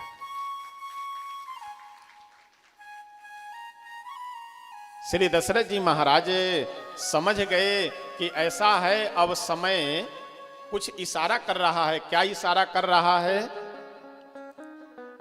नृप जुबराज राम कह देहु, जीवन जन्म लाभ किन ले हूं। हे श्री राजा दशरथ जी, आप श्री राम जी को सिंहासन पे बैठाइए और स्वयं वन में जा करके तपस्या कीजिए। आइए एक भजन 1-2 पंक्ति बोल करके तब हम सब आगे बढ़ेंगे कि हम लोगों को कभी भी इस आशा भरोसा में नहीं रहना चाहिए कि अमुक समय आएगा तो हम ऐसा करेंगे, ऐसा होगा तो हम ऐसा करेंगे। हम कब हैं और कब नहीं है इसकी कोई गारंटी नहीं है। कब मेरी सांसें चल रही है, कब सांसें रुक जाए, इसका कोई प्रमाण पत्र नहीं है, कोई समय निर्धारित नहीं है। तो इसलिए जब से समझ में आ जाए, जब से समय मिल जाए, तभी से भगवान का भजन करना चाहिए, अच्छा कर्म करना चाहिए, अपने घर के सारे काम करते हुए। चली जा रही है उम्र धीरे धीरे, चली जा रही है उम्र धीरे धीरे, चली जा रही है उम्र धीरे धीरे, चली जा रही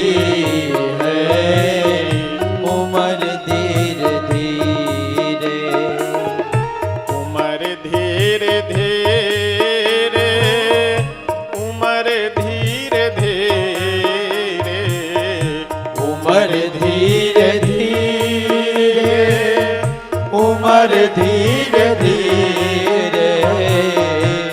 चली जा रही है उम्र धीरे धीरे, चली जा रही है उम्र धीरे धीरे।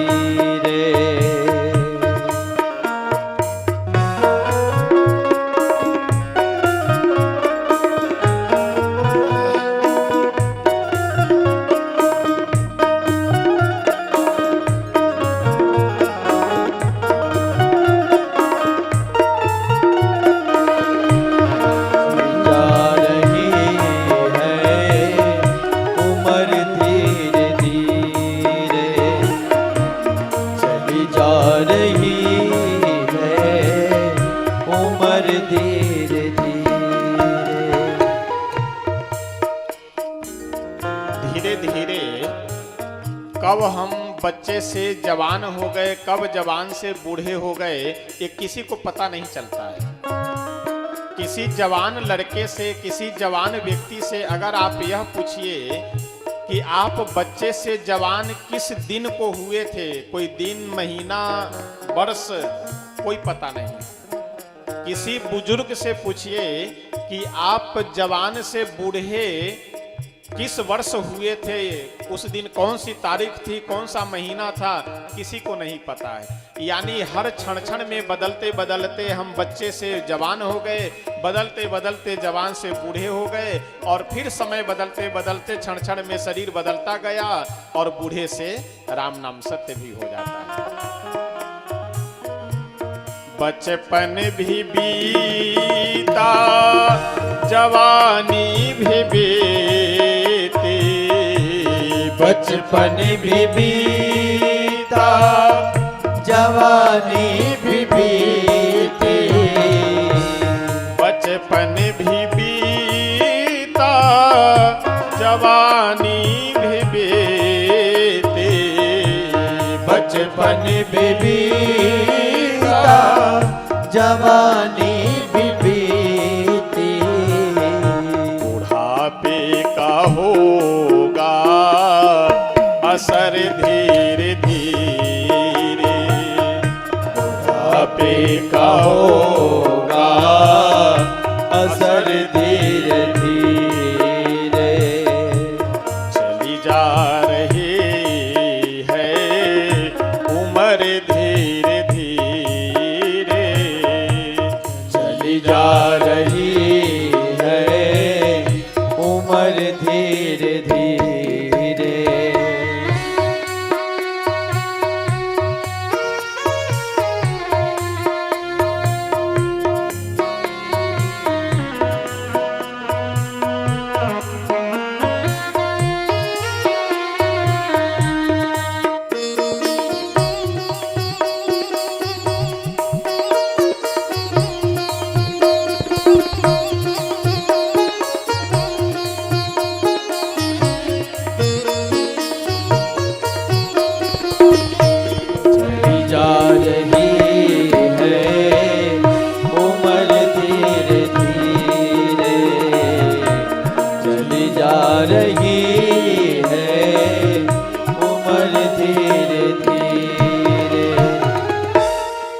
अगली पंक्ति में संत बहुत सुंदर समझाते हुए कहते हैं, गिरे दांत सारे हुए केस उजेले, गिरे दांत सारे हुए केस उजले, गिरे दांत सारे हुए केस उजले, गिरे दांत सारे हुए केस उजले, झुकी जा रही है कमर धीरे धीरे,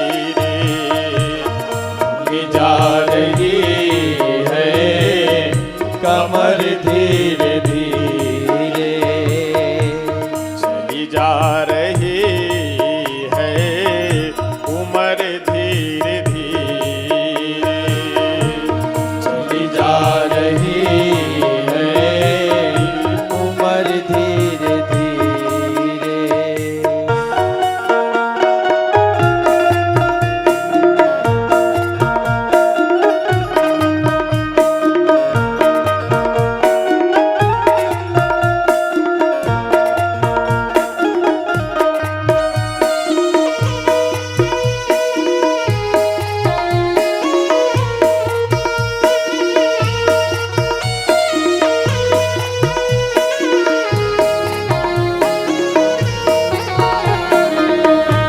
चली जा रही है उम्र धीरे धीरे, चली जा रही है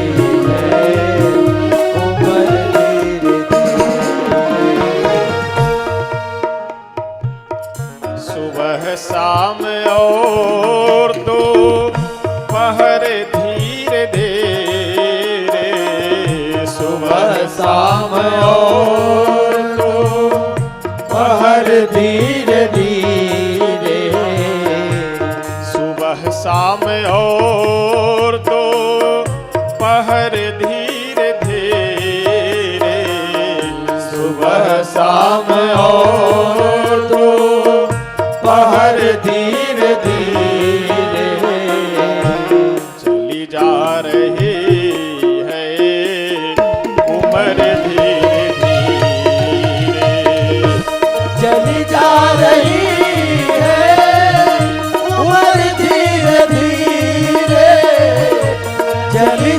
रही है उम्र धीरे धीरे चली जा रही है उम्र धीरे धीरे चली जा रही है उम्र धीरे धीरे। श्री सीताराम भगवान की बचपन भी बीता, जवानी भी बीती, बुढ़ापे का होगा असर धीरे धीरे। जैसे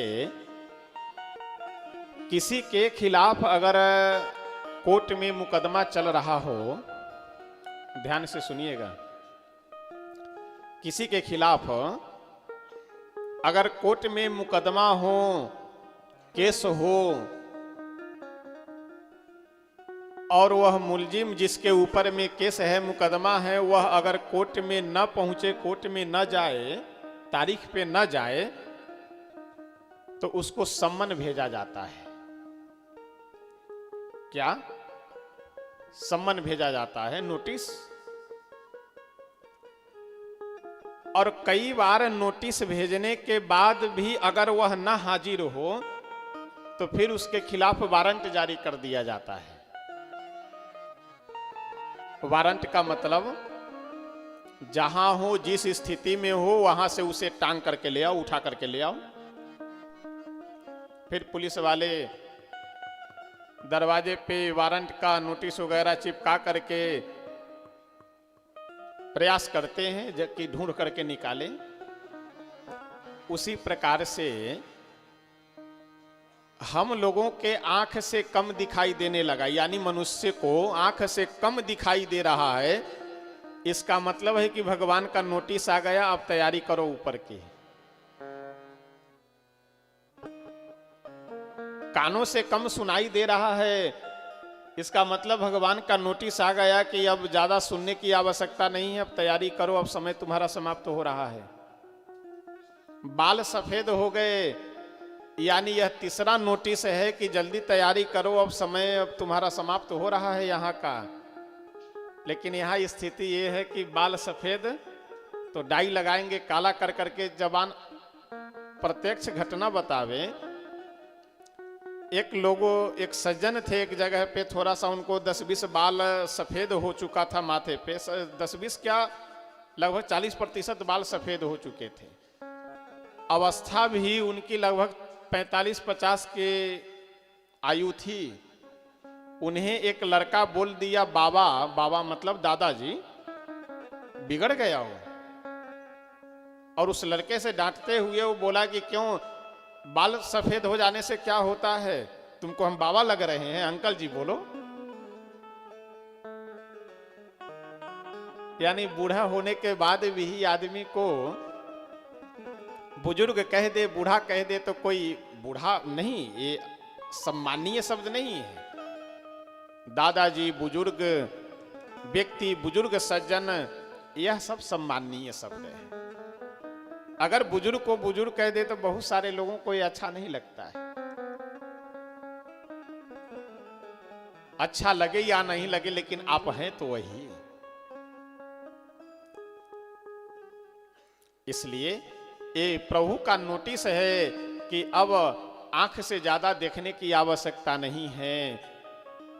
लेकिन आश्चर्य तो तब होता है, दुख भी लगता है और हंसी भी आती है कि बुजुर्ग होने के बाद भी लोग ताश खेलते हुए मिलते हैं। अरे माला जप लो, कुछ पूजा पाठ कर ले, आराम कर लीजिए, टहल लीजिए।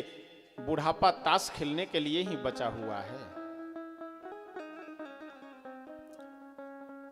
पीने खाने में भी अगर वृद्धावस्था में व्यक्ति लगा हुआ है तो उससे बड़ा अभागा इस संसार में कौन हो सकता है। मृत्यु के दरवाजे पे खड़े होकर के और इस तरह का गलत व्यवहार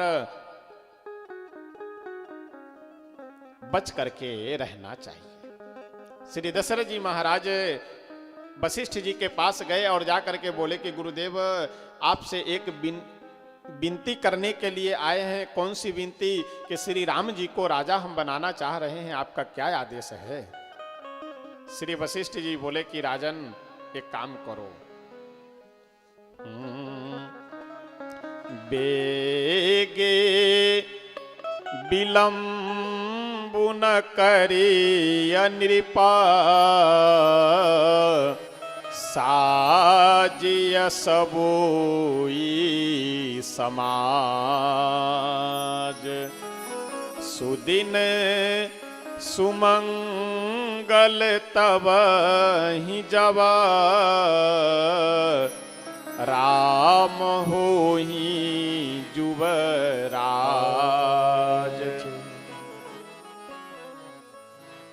श्री वशिष्ठ जी बोले कि हे राजन, हे दशरथ जी, बेग विलंब न करिए नृप, विलंब मत कीजिए, जल्दी जाइए और जा करके अभिषेक में उपयोग होने वाली जितनी भी सामग्रियां हैं उन सब की तैयारी कीजिए। जिस समय राम जी राजा हो जाए वही शुभ दिन है, वही शुभ लग्न है, वही शुभ मुहूर्त है, वही शुभ घड़ी है, जिस समय राम जी राजा बन जाए। श्री दशरथ जी महाराज भाव में भर करके आए और सभी मंत्रियों को आदेश दिए कि जल्दी से तैयारी आप लोग कीजिए, क्योंकि कल हम श्री राम जी को राजा बनाना चाहते हैं। अयोध्या वासी भी आनंद में भर करके, मंत्री लोग भी आनंद में भर करके सब तैयारी करने लगे। बाज गाहा गह अवध बधावा, बाजा बजाने वाले लोग बाजा बजाने लगे, गाने लगे, नाचने लगे। उधर देवताओं को चिंता हुई कि अगर श्री राम जी राजा बन गए तो रावण का वध कैसे होगा। सरस्वती जी से जाकर के निवेदन किए कि माता जी आप ही कुछ कीजिए, ऐसी योजना बनाइए कि कल श्री राम जी राजा न बन करके वन को चले जाएं। सरस्वती जी आई और आ करके एक मंथरा नाम की दासी थी, उस मंथरा की बुद्धि को पलट करके और सरस्वती जी चली गई। कितना सुंदर संकेत है कि किसी के घर को बिगाड़ना हो तो बुद्धि पलट दीजिए, घर बर्बाद हो जाएगा। और दूसरा संकेत यह भी है, दूसरा यहां पे हम लोगों को यह भी समझना चाहिए कि अपने जीवन में कभी भी शत्रु आदि को छोटा नहीं समझना चाहिए। आपका कोई शत्रु हो या आपके घर में कोई छोटा व्यक्ति हो, उसे छोटा नहीं कभी भी समझना चाहिए। अयोध्या राज्य में, अयोध्या जी नगर में मंथरा की क्या औकात है। एक दासी है, एक नौकरानी है, लेकिन एक नौकरानी एक दासी पूरे अयोध्या जी को तहस नहस कर करके रख देती है। इसलिए जीवन में सावधान सदैव रहना चाहिए।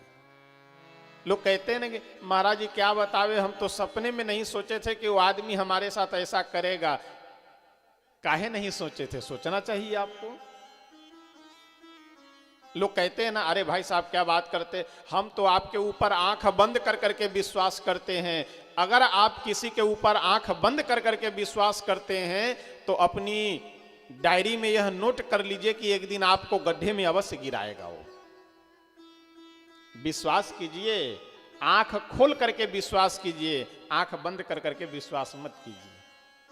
ये फालतू की बातें हैं कि हम आप पे आंख बंद कर करके विश्वास करते हैं, और जो करते हैं वो गड्ढे में जाते भी हैं।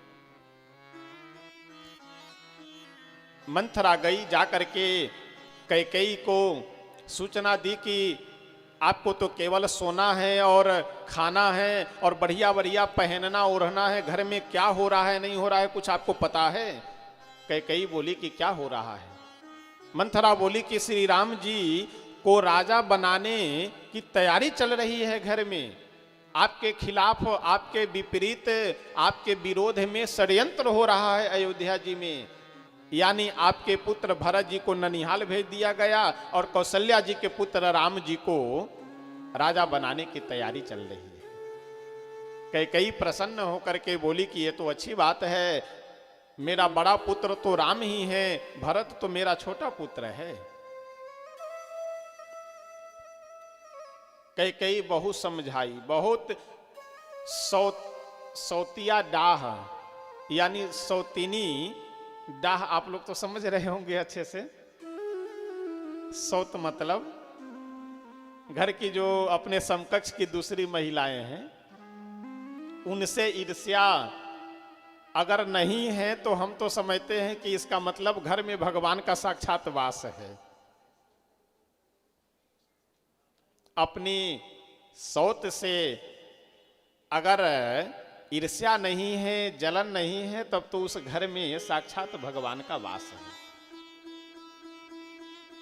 लगी कहानी सुनाने,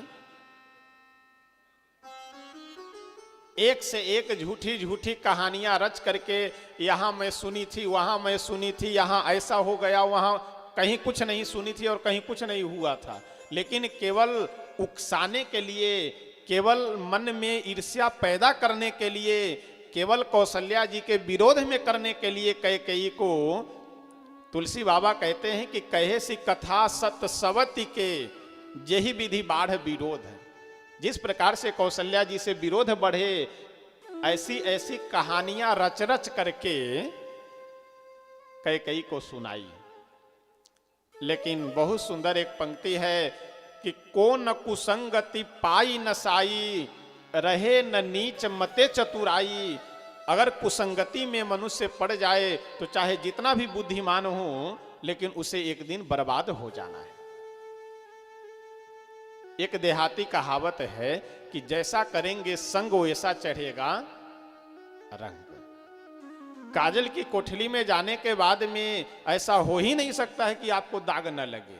इसलिए जीवन में संगति सुधार करके रखना चाहिए, संगति बचा करके रखना चाहिए। कैकेयी तो अभी तक मंथरा को नीचे बैठाती थी, अपने पलंग पे बैठी उसे नीचे बैठाई, लेकिन आज कैकेयी को सखी बना करके अपने बगल में बैठा ली।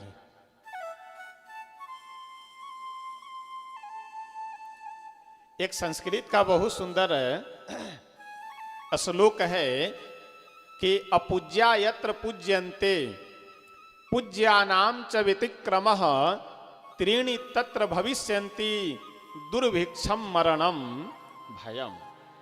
जहां अयोग्य की पूजा होती हो, ध्यान दीजिएगा, जहां अयोग्य की पूजा होती हो और योग्य का तिरस्कार होता हो, वहां पे दुर्भिक्ष यानी उथल पुथल, मरण यानी एक दो लोगों की मृत्यु, और भय यानी भय का माहौल, ये होने से कोई रोक नहीं सकता है। इसलिए जिसका जैसा, आप मोबाइल थोड़ा बंद कर लीजिए, मोबाइल में चलाइए। जिसका जैसा पद हो, जिसकी जैसी योग्यता हो, उसको वहीं पे रहने में संसार की भी भलाई है और उसकी भी भलाई है।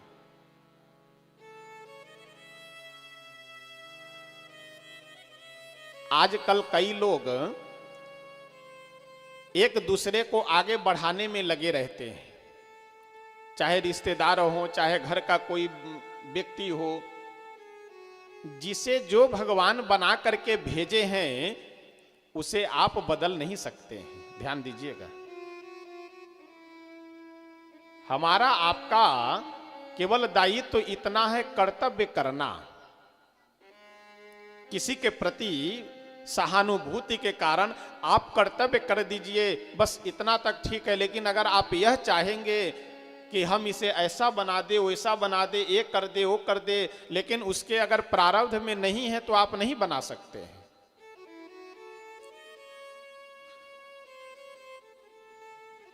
कैकेयी मंथरा को भगवान दासी बना करके भेजे हैं, उतनी ही बुद्धि दिए हैं, लेकिन कैकेयी मंथरा को क्या बना रही है? सखी बना रही है, बहिनपा बना रही है, यानी अपने समान बना रही है कि हमें ये सिखलाएगी और इसके विचार को सीख करके हम अपना जीवन चलाएंगे तो बर्बाद तो होना ही है।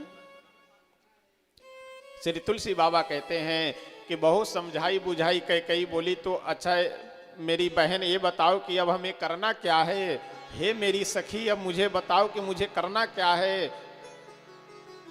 तो मंथरा सखी बोली कि ऐसा है, आप श्री दशरथ जी महाराज से 2 वर मांग लीजिए।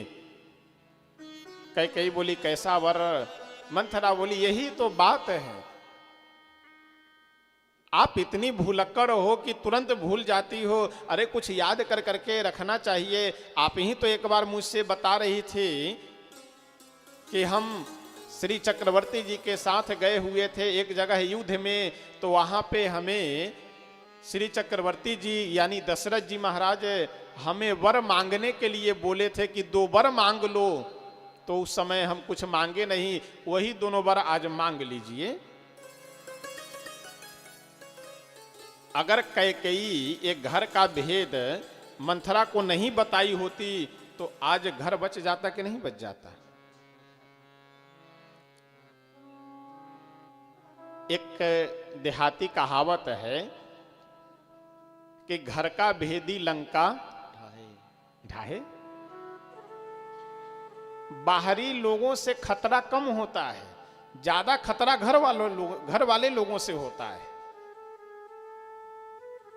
पराये तो पराये हैं ही, दूसरे तो दूसरे हैं ही, लेकिन दूसरे से ज्यादा खतरा अपनों से होता है, अपनों से रहता है।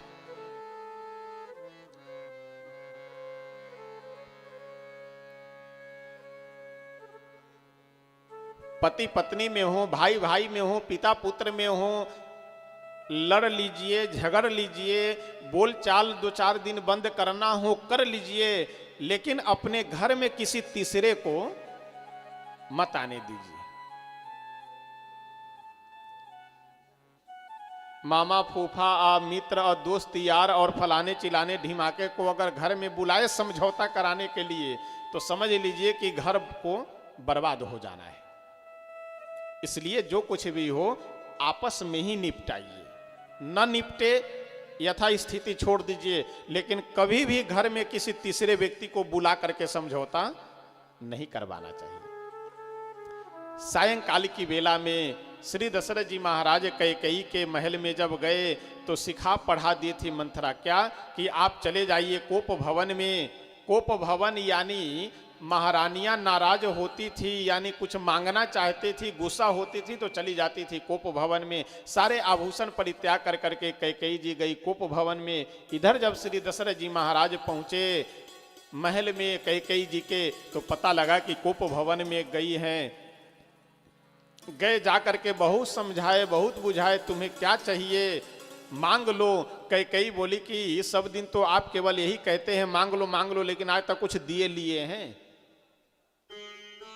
आज तक कुछ दिए लिए नहीं। ये प्रश्न आजकल माताओं, बहुत सारे माता बहनों का ये प्रश्न रहता, अपने पति से शिकायत किया करते हैं कि आप कुछ देते हैं हमें, घर का पूरे काम किए हैं, पूरा काम करते रहते हैं, लेकिन कुछ हमें देते हैं। कुछ देने का मतलब कि कुछ नगद मिलना चाहिए हाथ में। तो हम तो कह देते हैं कि भाई अगर वैसी बात है तो महीना जब पूरे तो 2-4 हजार रख दिया करियो हाथ में, घर में शांति बना रहे, आनंद बना रहे।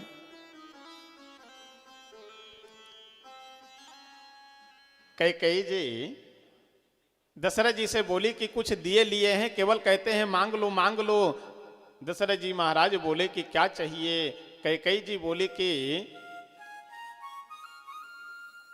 इस संसार में हमसे भी कोई प्रिय है। जब दशरथ जी यह बोले कि मैं तुम्हारा सौगंध खा करके कहता हूं, तुम्हारा शपथ ले करके कहता हूं कि जो तुम कहोगी वह अवश्य मैं दूंगा। कैकेयी बोली कि हमसे भी प्रिय कोई है संसार में? श्री दशरथ जी महाराज बोले कि अवश्य प्रिय है, श्री राम जी तुमसे भी प्रिय हैं। कैकेयी बोली तो उनका शपथ क्यों नहीं कर रहे हैं? श्री दशरथ जी महाराज बोले कि उनका भी शपथ खा करके कहते हैं।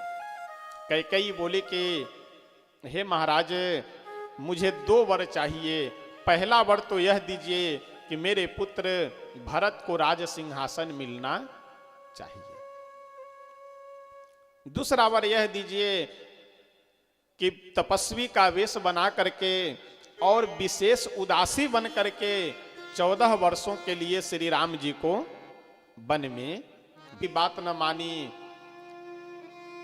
यह सब दृश्य होते होते पूरी रात्रि बीत गई।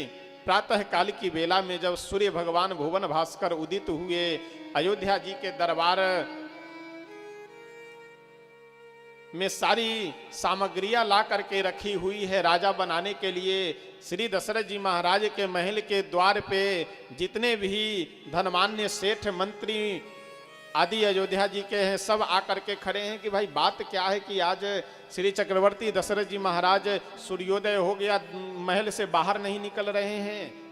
सुमंत्र जी जो महामंत्री हैं अयोध्या जी के, सुमंत्र जी को भेजा गया। सुमंत्र जी जाकर के वहां का दृश्य सुने, नंगे पांव भागते हुए दौड़ते हुए श्री सुमंत्र जी के साथ चल करके आए पिताजी के पास।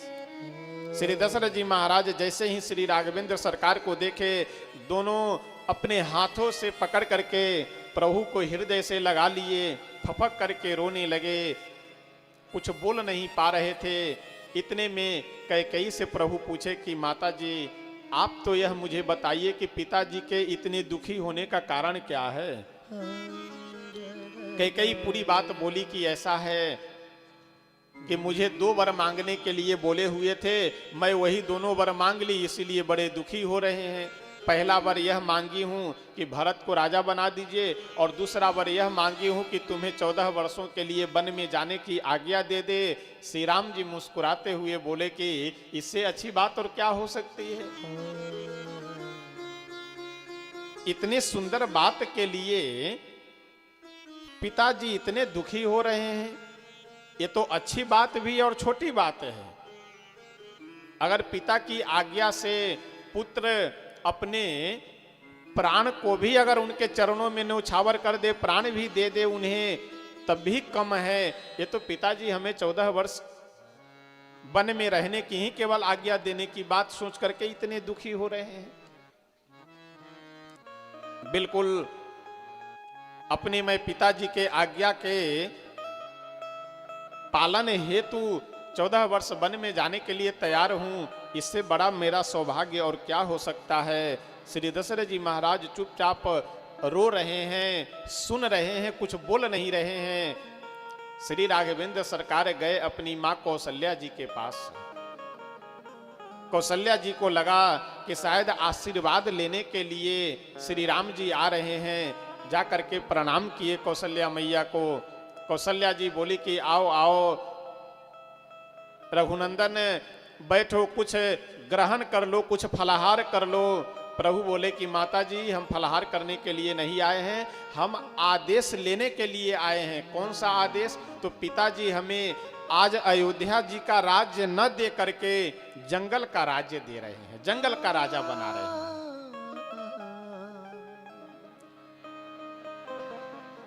देखिए कर्तव्य का पालन किसे कहते हैं, एक पुत्र का क्या कर्तव्य होता है।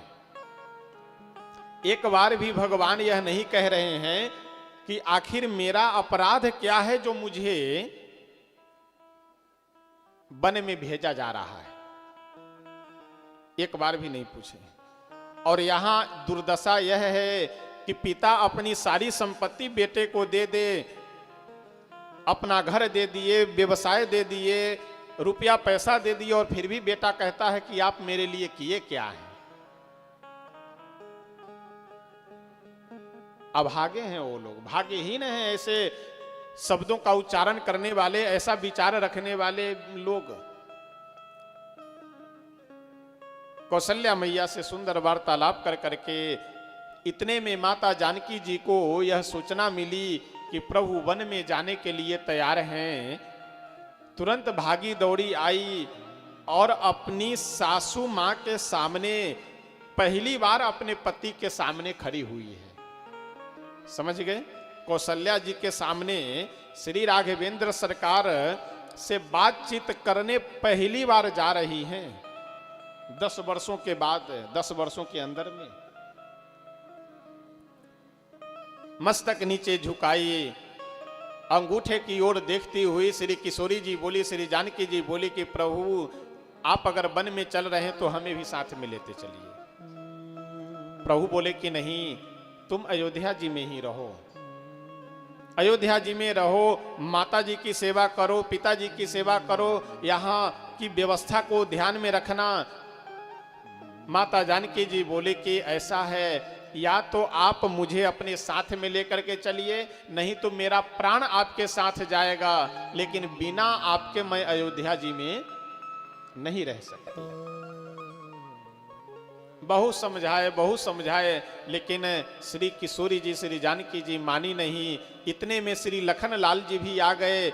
लखन लाल जी भी बोले कि भैया मैं भी आपके साथ चलूंगा। प्रभु समझाए कि अयोध्या जी की व्यवस्था देखो, पिताजी को की सेवा करो, माता जी का सबका ध्यान रखो। लक्ष्मण जी बोले कि माँ तू पिता नहीं जानऊ काहूँ, हम माता पिता को कोई जानते ही नहीं है, हमारे माता पिता तो केवल आप हैं। बहुत समझाए, लेकिन जब लखन लाल जी भी रहने के लिए तैयार नहीं हुए तो प्रभु बोले कि कोई बात नहीं, जाओ माता जी से अपने आदेश लेकर के आओ। श्री लखन लाल जी गए और सुमित्रा मैया से आदेश लेकर के आ गए। तब माता जानकी जी को भी और लखन लाल जी को भी साथ में लेकर के चलने के लिए अपने पिता के पास आ गए, श्री दशरथ जी महाराज के पास। कैकेयी तीनों लोगों के लिए वलकल वस्त्र ला करके रख दी सामने। भगवान स्वयं भी वलकल वस्त्र पहने, लखन लाल जी भी पहने। माता जानकी जी जब अपने हाथ में ली पहनने के लिए तो प्रभु के वलकल वस्त्र पहने हुए प्रभु जहां खड़े थे, प्रभु की ओर जानकी जी देखने लगी, क्योंकि पहनने नहीं आ रहा था। हाथ में वही वलकल वस्त्र लिए हुए प्रभु की ओर देख रही है। प्रभु जैसे ही कुछ बोलना चाहे, कुछ समझाना चाहे, उससे पहले वशिष्ठ जी भड़क गए।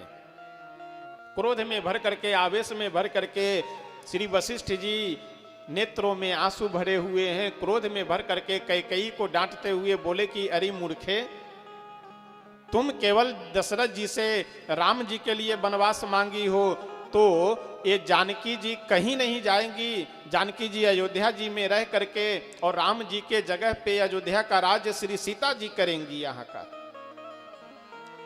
श्री जानकी जी हाथ जोड़ करके गुरुदेव से बोली कि गुरुदेव ऐसा ना कीजिए, हमें अपने पति के साथ जाने दीजिए, मैं वहीं सुखी रहूंगी, मैं वहीं आनंद से रहूंगी।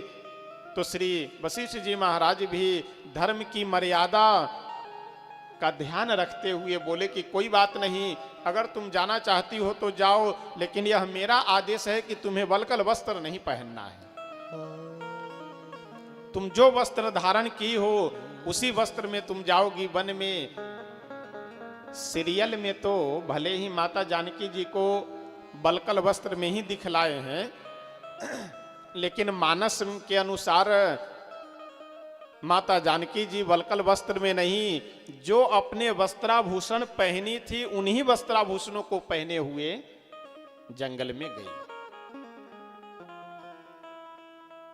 श्री राघवेंद्र सरकार पिताजी को प्रणाम किए और प्रणाम कर करके जैसे वहां से चले, श्री दशरथ जी महाराज आवाज देते हुए सुमंत्र जी को बोले कि सुमंत्र जल्दी रथ लेकर के आओ और रथ पे बैठा करके मेरे इन पुत्र वधुओं को लेकर के जाओ और जा करके जंगल में 2-4 दिन घुमाना, और कभी अगर डरें, कभी मेरी याद आए तो इनको समझाना, 2-4 दिन वन में घुमा करके लेकर के चले आना, जल्दी जाओ।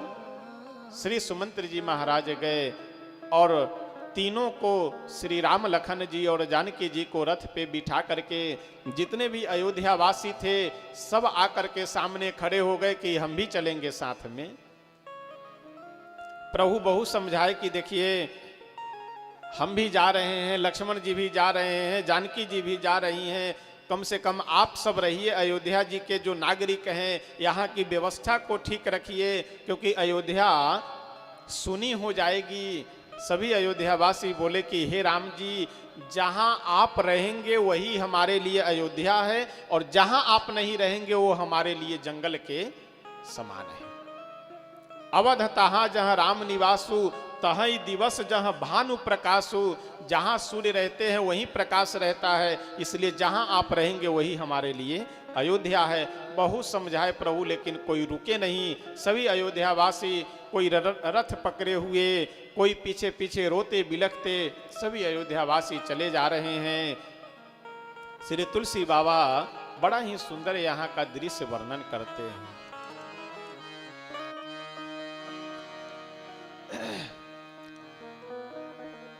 बड़े उदास और रोते बिलखते श्री राघवेंद्र सरकार के साथ सभी अवधवासी जा रहे हैं। तपसी कावेश धर के, तपसी कावेश धर के भगवान चल पड़े। तपसी कावेश धर के भगवान चल पड़े। तप से कावेश धर के श्री राम चल पड़े। तपसी कावेश धर के श्री राम चल पड़े।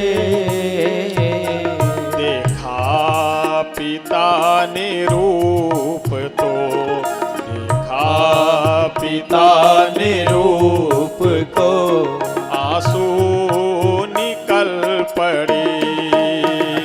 देखा पिता ने रूप को आंसू निकल पड़े। तपसी कावेश धर के भगवान चल पड़े। कावेश धर श्री राम चल पड़े।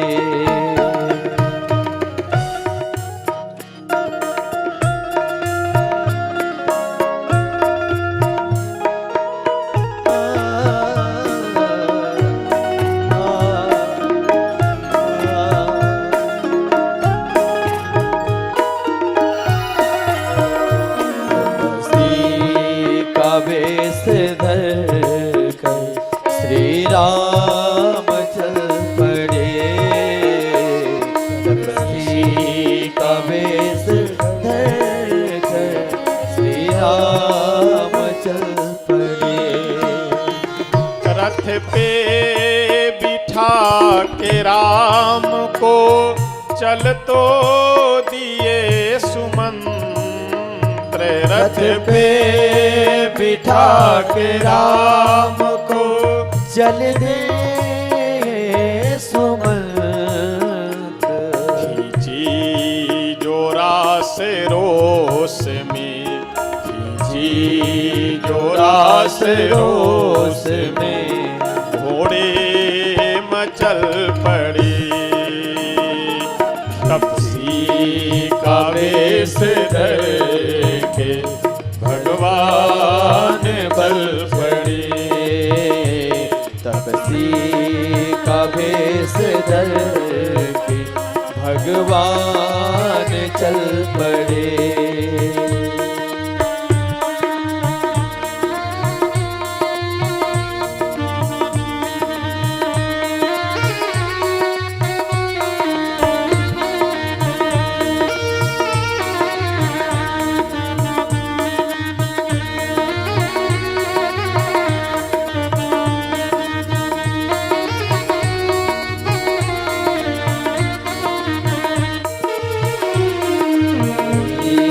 कावेश धर के श्री राम बल चले।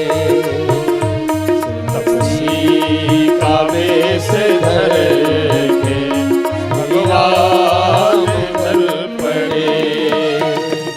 तपसी कावेश धर के भगवान चल पड़े। तपसी कावेश धर के भगवान चल पड़े। देखा पिता ने रूप तो, देखा पिता ने रूप को आंसू निकल पड़े।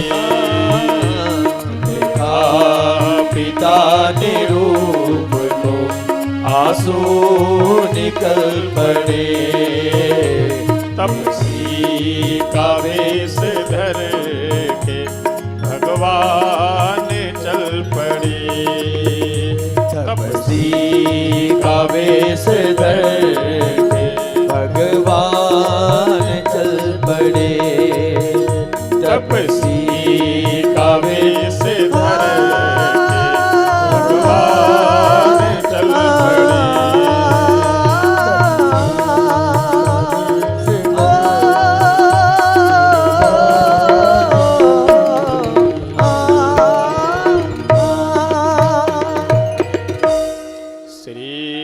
अयोध्या धाम की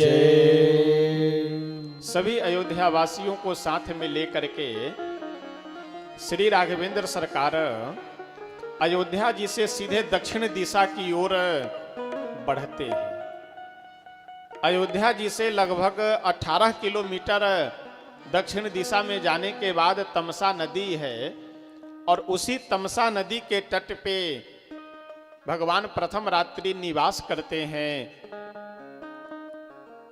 अर्धरात्रि के समय श्री सुमंत्र जी से बोले कि हे सुमंत्र जी, सभी अयोध्यावासी सो रहे हैं, आप रथ को तैयार कीजिए और इस प्रकार से रथ चलाइए कि अयोध्यावासी प्रातः काल रथ के पहिए के चिन्ह को, यानी रथ का जो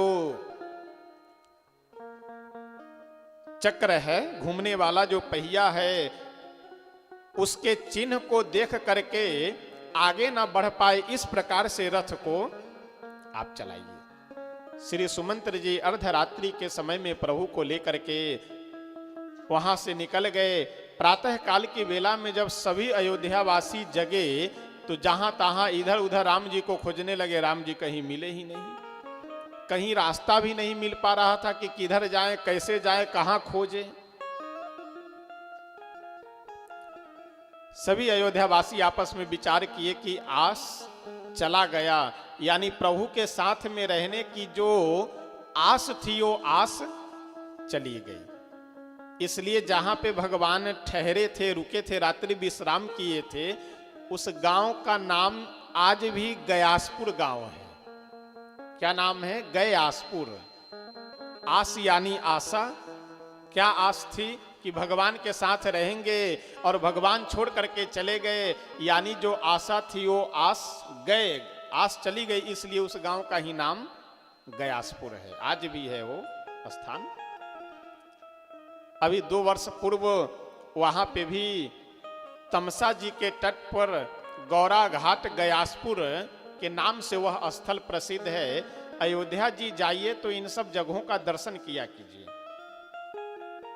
नंदी ग्राम, जहां पे भरत जी 14 वर्षों तक निवास किए हुए थे, गौरा घाट गयासपुर तमसा के तट पे जहां भगवान बन जाते समय रात्रि निवास किए थे, गुप्तार घाट जहां पे भगवान सभी अयोध्या वासियों को लेकर के अदृश्य हुए थे, इन सब जगहों का दर्शन किया कीजिए।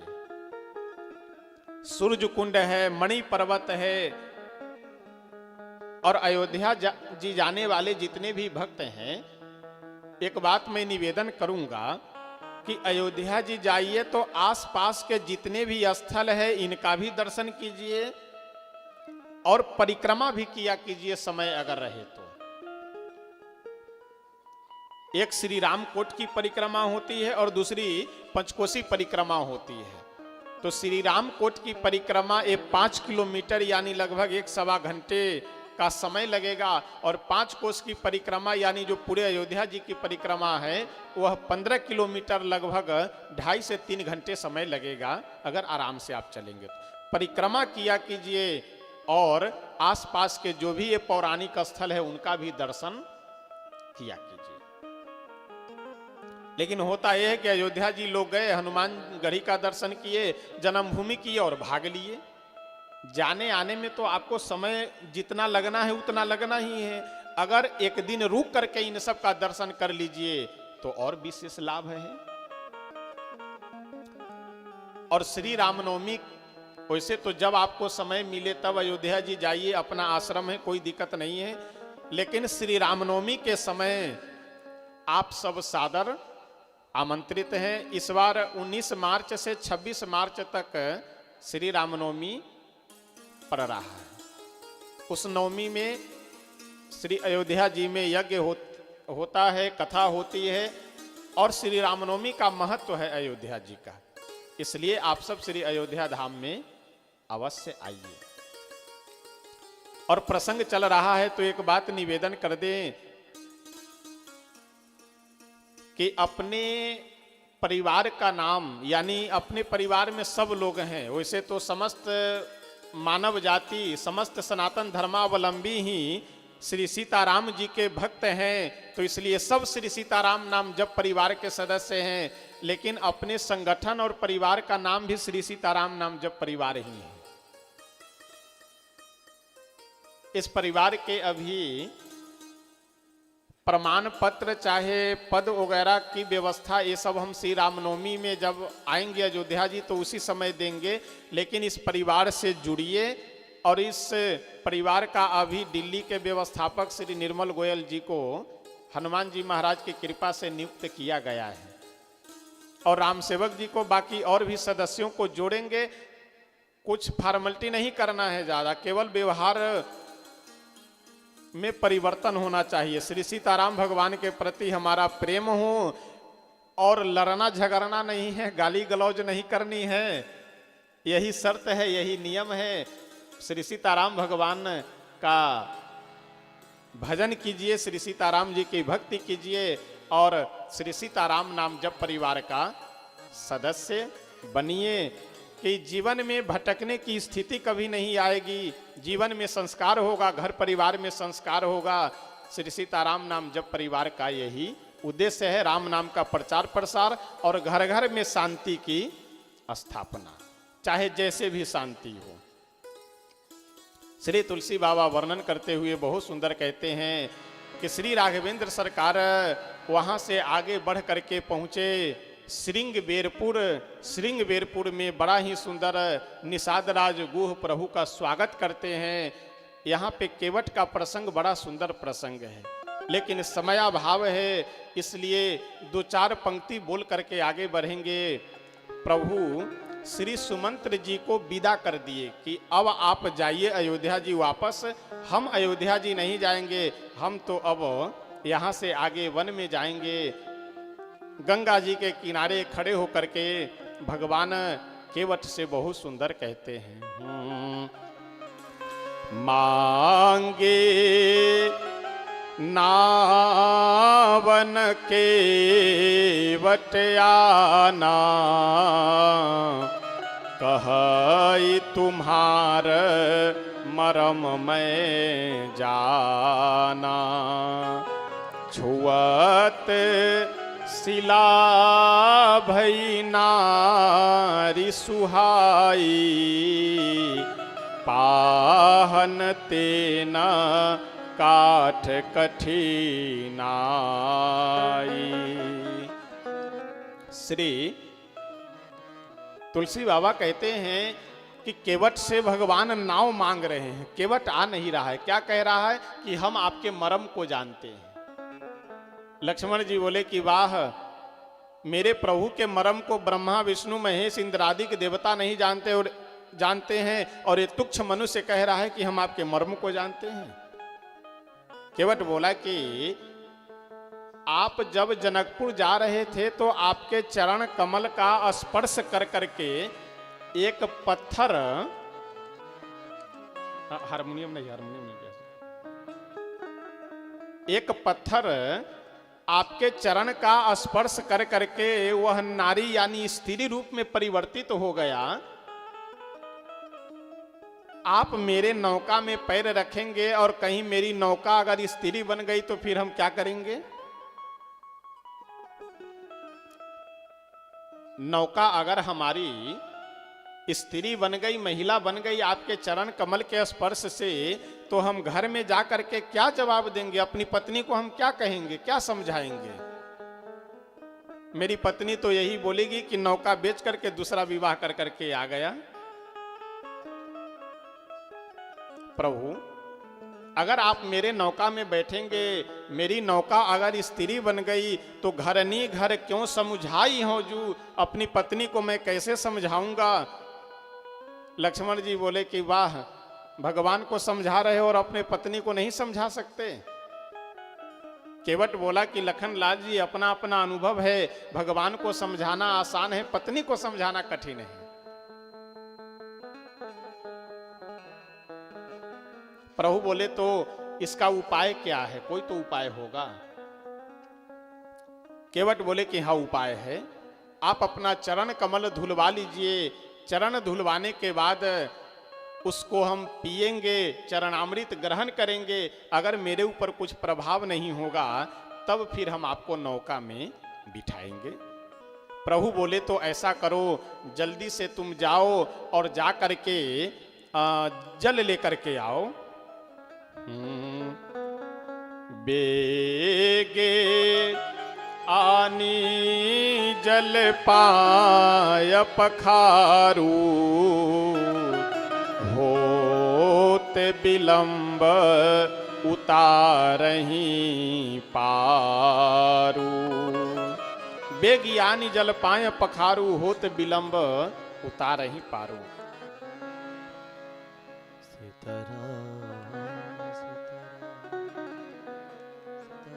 श्री सीताराम भगवान की जय। केवट बोला कि प्रभु ऐसा है, अभी हम आ रहे हैं। दौड़े दौड़े गया घर पे, दरवाजे पे खड़े हो करके अपनी पत्नी को आवाज लगाते हुए बोला कि अजी सुनती हो? केवट की पत्नी घर से आई बाहर दरवाजे पे, क्या बात है?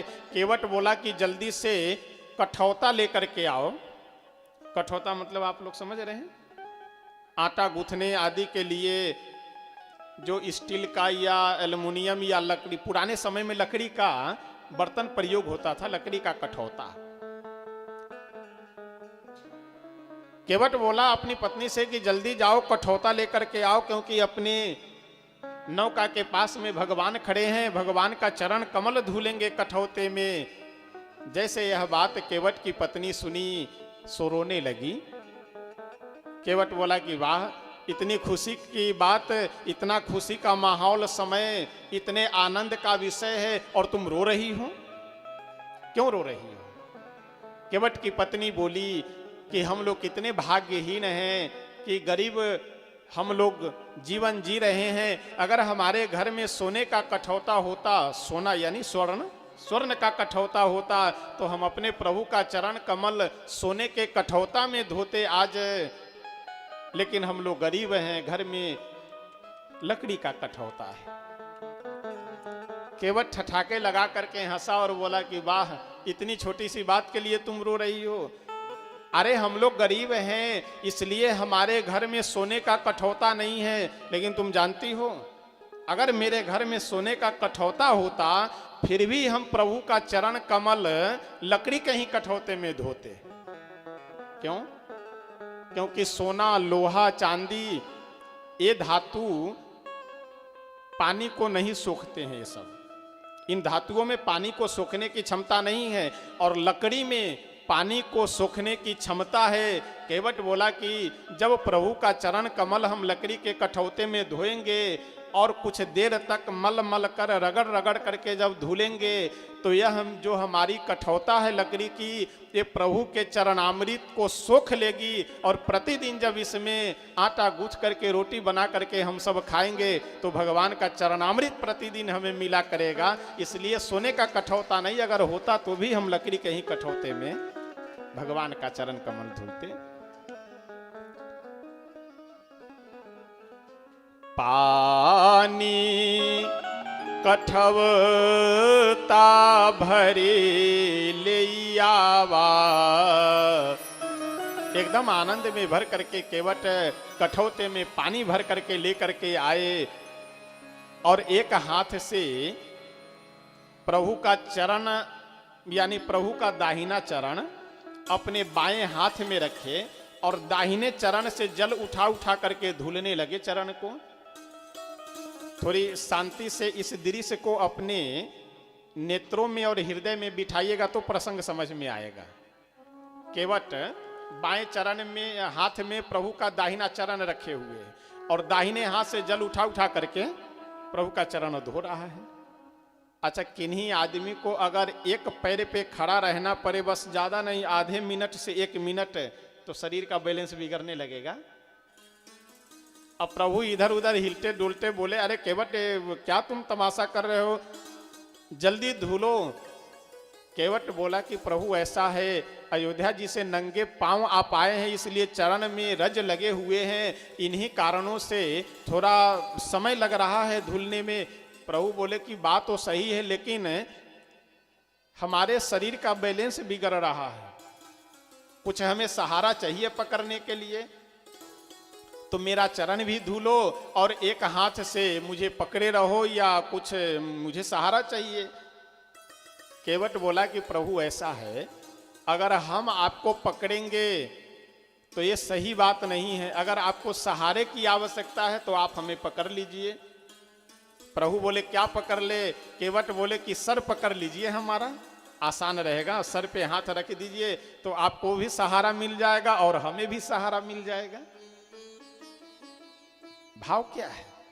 अगर मेरे सर पे आप हाथ रखेंगे तो आपको सहारा मेरा मिल जाएगा, शरीर का बैलेंस सही हो जाएगा और हमें आपका सहारा मिल जाएगा। प्रभु भी मुस्कुराते हुए बोले कि आज तुम जो न करवा लो, माथे पे सर पे हाथ रख दिए, और धन्य है केवट जिनके सर पे प्रभु अगर हाथ रख दे फिर उसका संसार में कौन बाल बांका कर सकता है।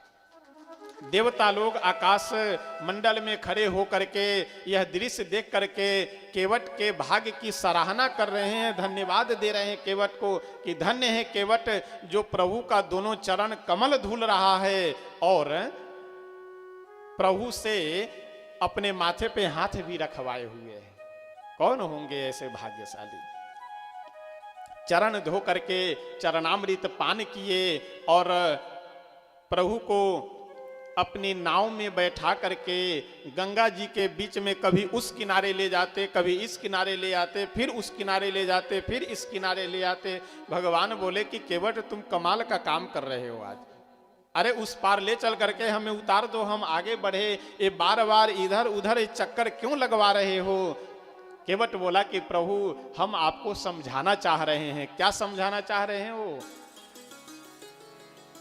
केवट बोला कि प्रभु हम आपको ये समझाना चाह रहे हैं कि आपको गंगा जी में 2-4 चक्कर लगवाए तो आपको चक्कर आने लगा, और हम मनुष्यों को, हम जीवों को आप भवसागर में जो चक्कर लगवाया करते हैं तो कैसा लगता होगा, वही अनुभव करवाने के लिए आपको गंगा जी के बीच में चक्कर लगवा रहे हैं। प्रभु बोले कि भैया अब हम समझ गए कैसा लगता, अब लेकर के चलो उस पार हमें उतार दो। केवट गंगा जी के उस पार ले जाकर के नाव को लगाया, प्रभु को उतार करके प्रभु मन ही मन थोड़े संकोच में है। अभी किस बात का संकोच है कि केवट नौका में बिठा करके इस पार ले आया है और उसे उतराई देने के लिए कुछ मेरे पास है नहीं। मजबूरी यह है, समस्या यह है कि जानकी जी को कुछ कह नहीं सकते, नीचे मस्तक झुका करके थोड़े उदास चेहरा किए हुए यह दृश्य देख करके श्री जानकी जी का हृदय भाव से भर आया और तुरंत प्रभु से निवेदन करती हुई बोली कि प्रभु क्यों चिंता कर रहे हैं? अरे आपके हाथ में कुछ नहीं है, लेकिन आपके हाथ में जो हाथ दिया गया है उस हाथ में तो कुछ है। तुलसी बाबा कहते हैं पिय पिय यानी पति, पिया हिय की सिय जान निहारी, मणि मुदरी मन मुदित उतारी। जैसे ही भगवान उदास होकर के जानकी जी की ओर देखे, जानकी जी अपनी अंगूठी निकाल करके दे दी कि उतराई दे दीजिए केवट को। यह समर्पण होना चाहिए, यह भाव होना चाहिए, कोई उलाहना नहीं, कोई व्यंग नहीं, कोई उपहास नहीं। जो स्थिति हो उस स्थिति में रहने की तैयारी होनी चाहिए पति पत्नी की। पत्नी अगर किसी बीमारी आदि कोई भी स्थिति में अगर हो तो पति का यह कर्तव्य है कि उसके साथ में अंत तक रहे, और पति के सामने अगर कैसी भी गरीबी अथवा अभाव की स्थिति है तो पत्नी का यह कर्तव्य है कि बिना किसी उलाहना आदि के उनके साथ में रहे। पति पत्नी का संबंध कोई मजाक का संबंध थोड़ी है, कोई खिलौना थोड़ी है, कोई खिलवाड़ थोड़ी है। एक दूसरे से आत्मीयता होनी चाहिए, यह पत्नी का भी कर्तव्य होना चाहिए कि पति के प्रति उनका समर्पण रहे, अपशब्द का प्रयोग न करे। और पति का भी यह कर्तव्य है कि पत्नी के प्रति उनका समर्पण होना चाहिए और अपशब्द यानी गाली आदि का प्रयोग न करें। अब हाथ हम नहीं उठवाएंगे, नहीं तो अगर हाथ उठवाएंगे तो अभी भेद खुल जाएगा कि कौन कौन कितनी पत्नियां हैं जो पति को गाली देती है और कितने पति हैं जो पत्नी को गाली देते हैं। बात चल रही है कहां और चले गए कहां। कोई भी विवाद क्यों खड़ा होता है? किन्हीं न किन्हीं विषय को लेकर के, चाहे बात न मान रही हो, चाहे बात न मान रहे हों, चाहे कोई कुछ उकसा दिया हो, कुछ न कुछ कारण होगा तभी तो विवाद प्रारंभ हो रहा है। तो जिस कारण से विवाद हो रहा है उस कारण को दूर किया जाए। उस कारण को दूर न कर करके गाली गलौज कर करके लोग और दूसरा विवाद पैदा कर लेते हैं। इसलिए कभी भी पति पत्नी के बीच कोई अपशब्द नहीं, कोई विवाद नहीं, कोई गाली गलौज नहीं। लोग बड़े भाग्यहीन हैं, वह महिला भी भाग्यहीन है कि जो पति से डाइवोर्स के लिए कोर्ट कचहरी का चक्कर लगा रही है, और वह पुरुष भी भाग्यहीन है जो पत्नी से डाइवोर्स के लिए, तलाक के लिए कोर्ट कचहरी का दरवाजा खटखटा रहे हैं। अरे इस संसार में किस समस्या का समाधान नहीं है? हर समस्या का समाधान है। इच्छा तो हो हमारी समाधान करने का, इच्छा तो हो हमारी समाधान पाने का, किस समस्या का समाधान नहीं है।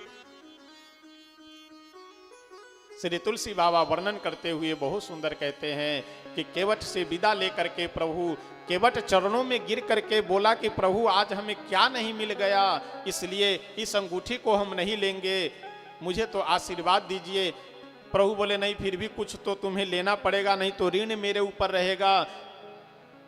केवट बोला कि प्रभु लौट करके जब आइएगा, जब दीजिएगा तब हम ले लेंगे, अभी कुछ है नहीं लेंगे।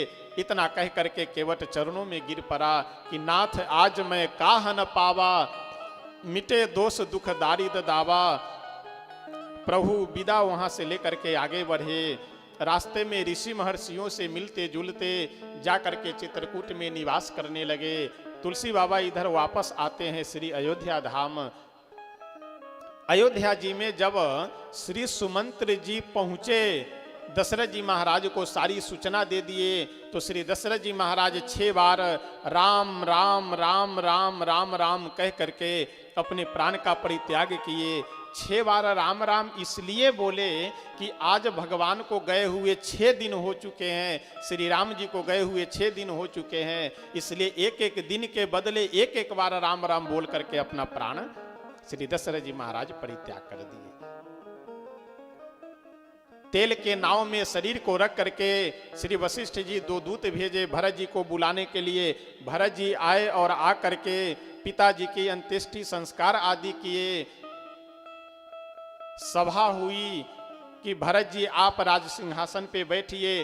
भरत जी सबकी बात सुन करके अपना एक संकल्प सभी को सुनाए और बोले कि ऐसा है, मेरा यह संकल्प है कि मुझे राज सिंहासन पे बैठना नहीं है, वन में जा करके और अपने बड़े भैया श्री राम जी को वन से ला करके इस राज सिंहासन पर उन्हें बैठाना है, हमें नहीं बैठना है। हमारा तो संकल्प यही है, आप लोगों को जो अच्छा लगे वह आप सब कीजिए। सभी अयोध्यावासी श्री भरत जी महाराज के साथ में पहुंचे चित्रकूट। जनक जी भी मिथिला धाम से जनकपुर से सीधे चित्रकूट पहुंचे और कई दिनों तक सभी अयोध्यावासी वहीं चित्रकूट में निवास करते हैं। वार्तालाप हुआ क्या किया जाए। भरत जी बोले कि प्रभु आप चले जाइए वन को, अयोध्या जी, और हम वन में ही रहेंगे। प्रभु बोले कि ऐसा नहीं होता है, जब पिताजी हमें वन में भेजे हैं तो वन में भी हम ही रहेंगे।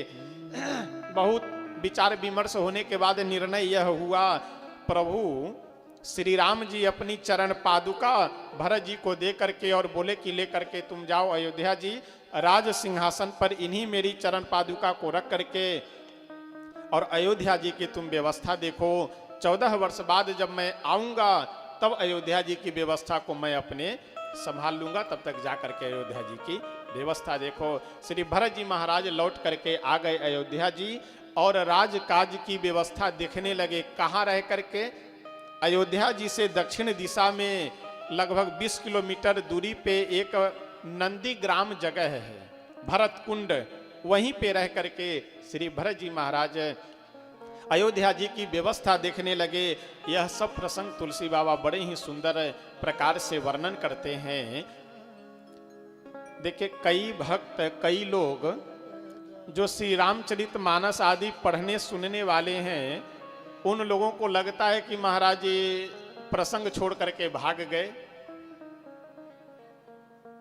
अब महाराज जी क्या करें, 1-1.5 घंटे में कितना सुना दे, क्या क्या सुना दे। तो इसलिए मजबूरी है, एक दिन की कथा पूरी केवल केवट प्रसंग की कथा होती है। पूरे 2.5-3 घंटे केवट का प्रसंग होता है, 5 मिनट में सुना करके भाग लिए। क्या करें, मजबूरी है। क्योंकि अब दिल्ली के श्रोताओं को एक आदत लगी हुई है, वो लास्ट में उत्सव मनाने का, महोत्सव मनाने का। तो समस्या ये है कि अब उसके लिए भी तो समय देना है, इसलिए कथा 1-1.5 घंटे, मुश्किल से 2 घंटे हो पाती है। अब कोई बात नहीं, दिल्ली में तो अभी हमें कथा करनी, अभी तो 6 महीने पहले जमरतपुर में किए हुए थे, 6 महीने बाद यहाँ हो रही है, फिर अभी 15-20 दिन बाद यहीं पास में मंडोली सबोली हर्ष विहार के पास में है, वहाँ पे यज्ञ हो रहा है, वहाँ कथा होगी। और अभी 4-5 वर्ष तो दिल्ली से हम जाने वाले थोड़ी हैं, अभी 4-5 वर्ष से अयोध्या जी से ज्यादा दिल्ली में रहना है। किस लिए? राम नाम का प्रचार करने के लिए और श्री राम कथा सुनाने के लिए। यहीं पे पहली बार श्री राम कथा हो रही है। श्रीमद् भागवत कथा तो इससे पहले भी कई बार हो चुकी है, लेकिन श्री राम कथा पहली बार हो रही।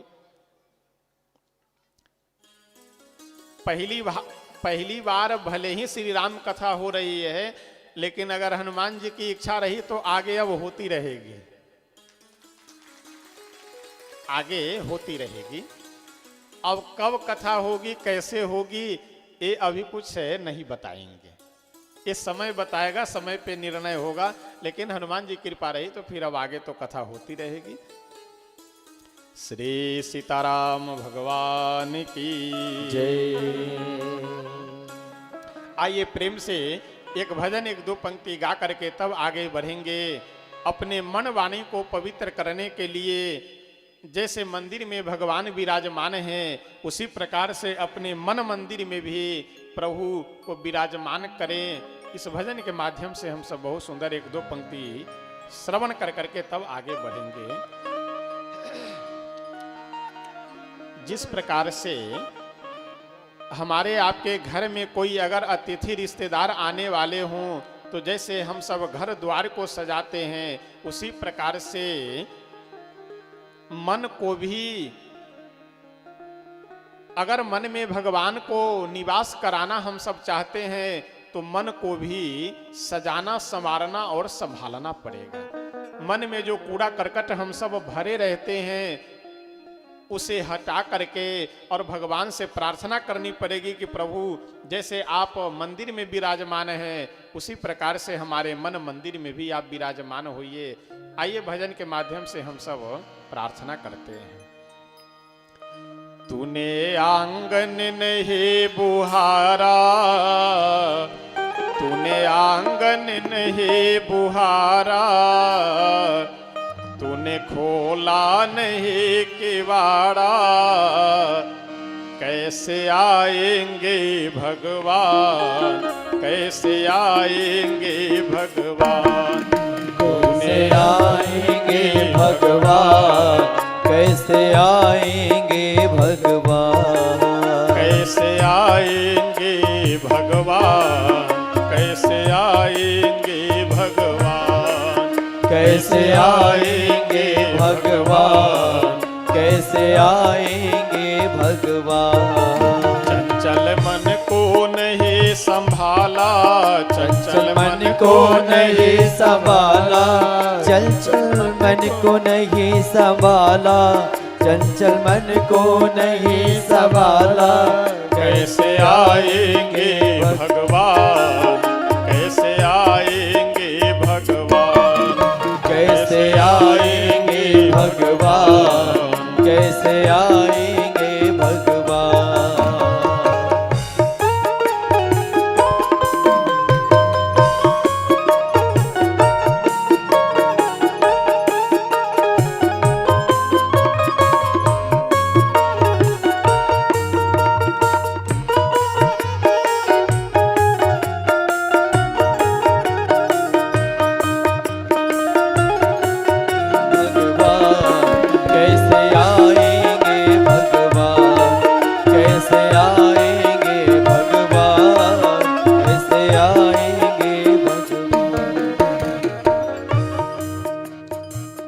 कोने कलमस कसाय की लगी हुई है ढेरी।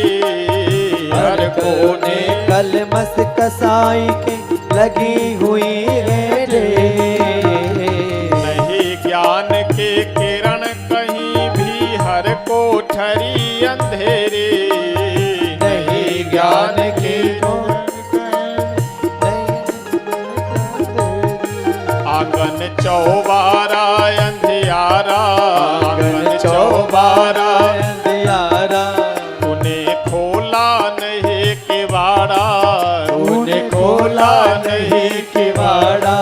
कैसे आएंगे भगवान, कैसे आएंगे भगवान, कैसे आएंगे भगवान, कैसे आएंगे भगवान, कैसे आएंगे भगवान, कैसे आएंगे भगवान।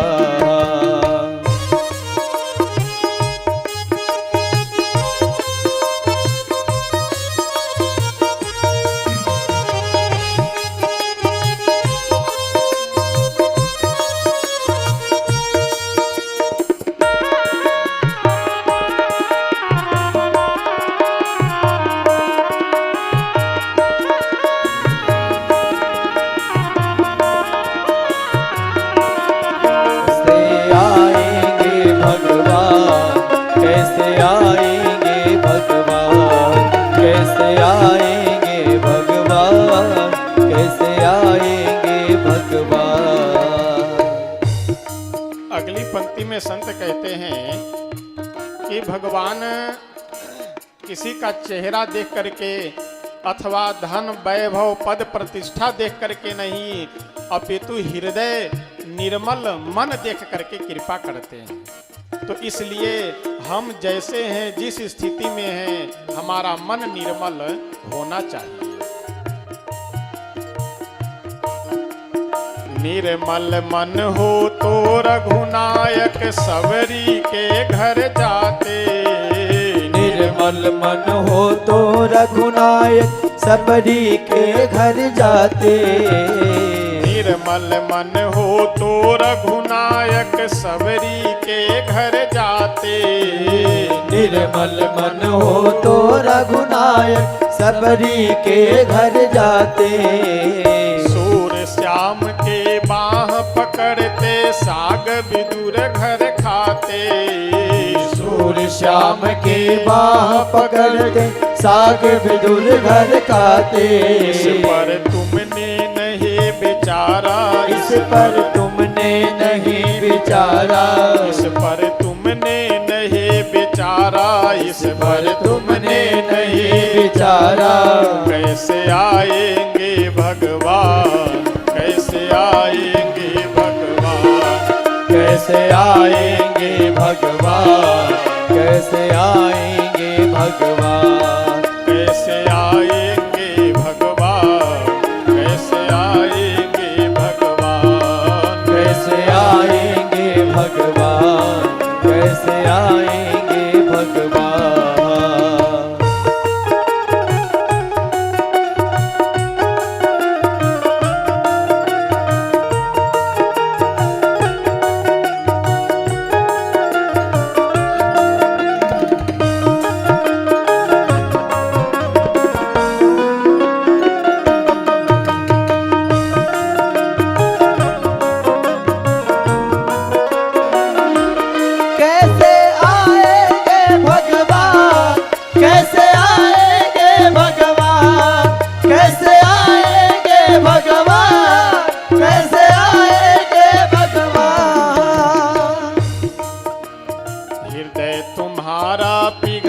पाया जब देखा दुखियारा।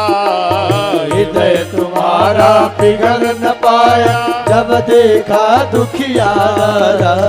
किसी पंथ भूले प्राणी ने पाया नहीं सहारा। किसी पंथ भूले प्राणी ने पार सहारा। सुखी है करुणा के धारा, सुखी है करुणा की धारा। सुखी है करुणा के धारा, सुखी है करुणा की धारा। नारा। कैसे आएंगे भगवान, कैसे आएंगे भगवान, कैसे आएंगे भगवान, कैसे आएंगे भगवान। तूने आंगन नहीं बुहारा, तूने आंगन नहीं बुहारा, तूने खोला नहीं किवाड़ा, तूने खोला नहीं किनारा।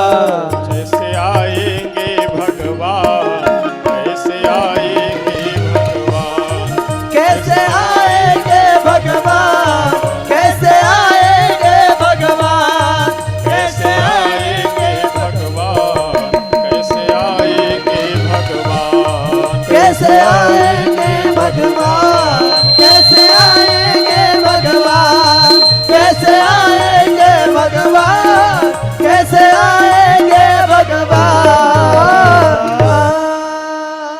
श्री सीताराम भगवान की जय।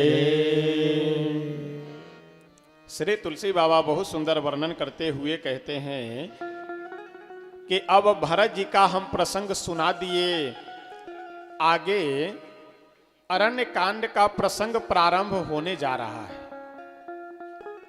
अरण्य कांड के प्रारंभ में श्री तुलसी बाबा बहुत सुंदर एक प्रसंग वर्णन कर रहे हैं। किनका? इंद्रपुत्र जयंत का प्रसंग। नाम है जयंत। किनके बेटा है? तो इंद्र देवता के बेटा है यह।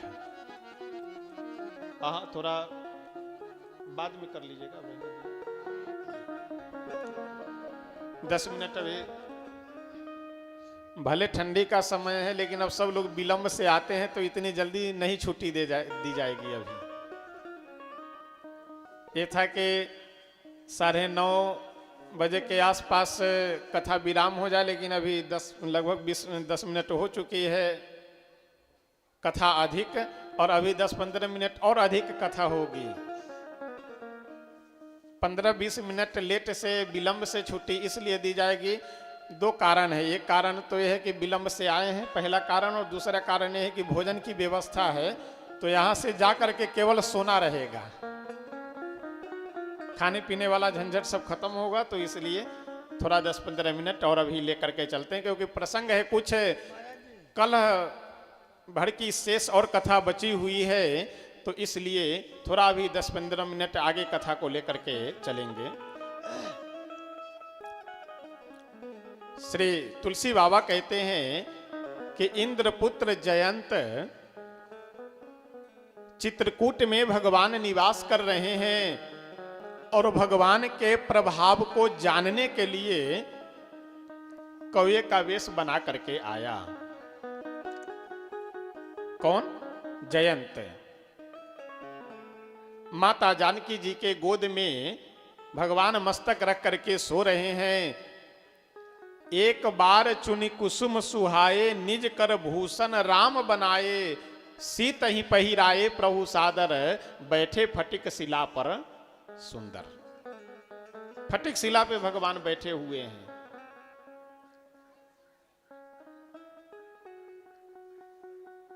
जंगल से, वन से सुंदर सुंदर पुष्प लेकर के आए, फूल लेकर के आए, और उन फूलों से आभूषण बनाए, बाजूबंद हाथ में पहनने के लिए, माला हार गले में पहनने के लिए, बालों में लगाने के लिए भगवान अपने हाथ से आभूषण बनाए।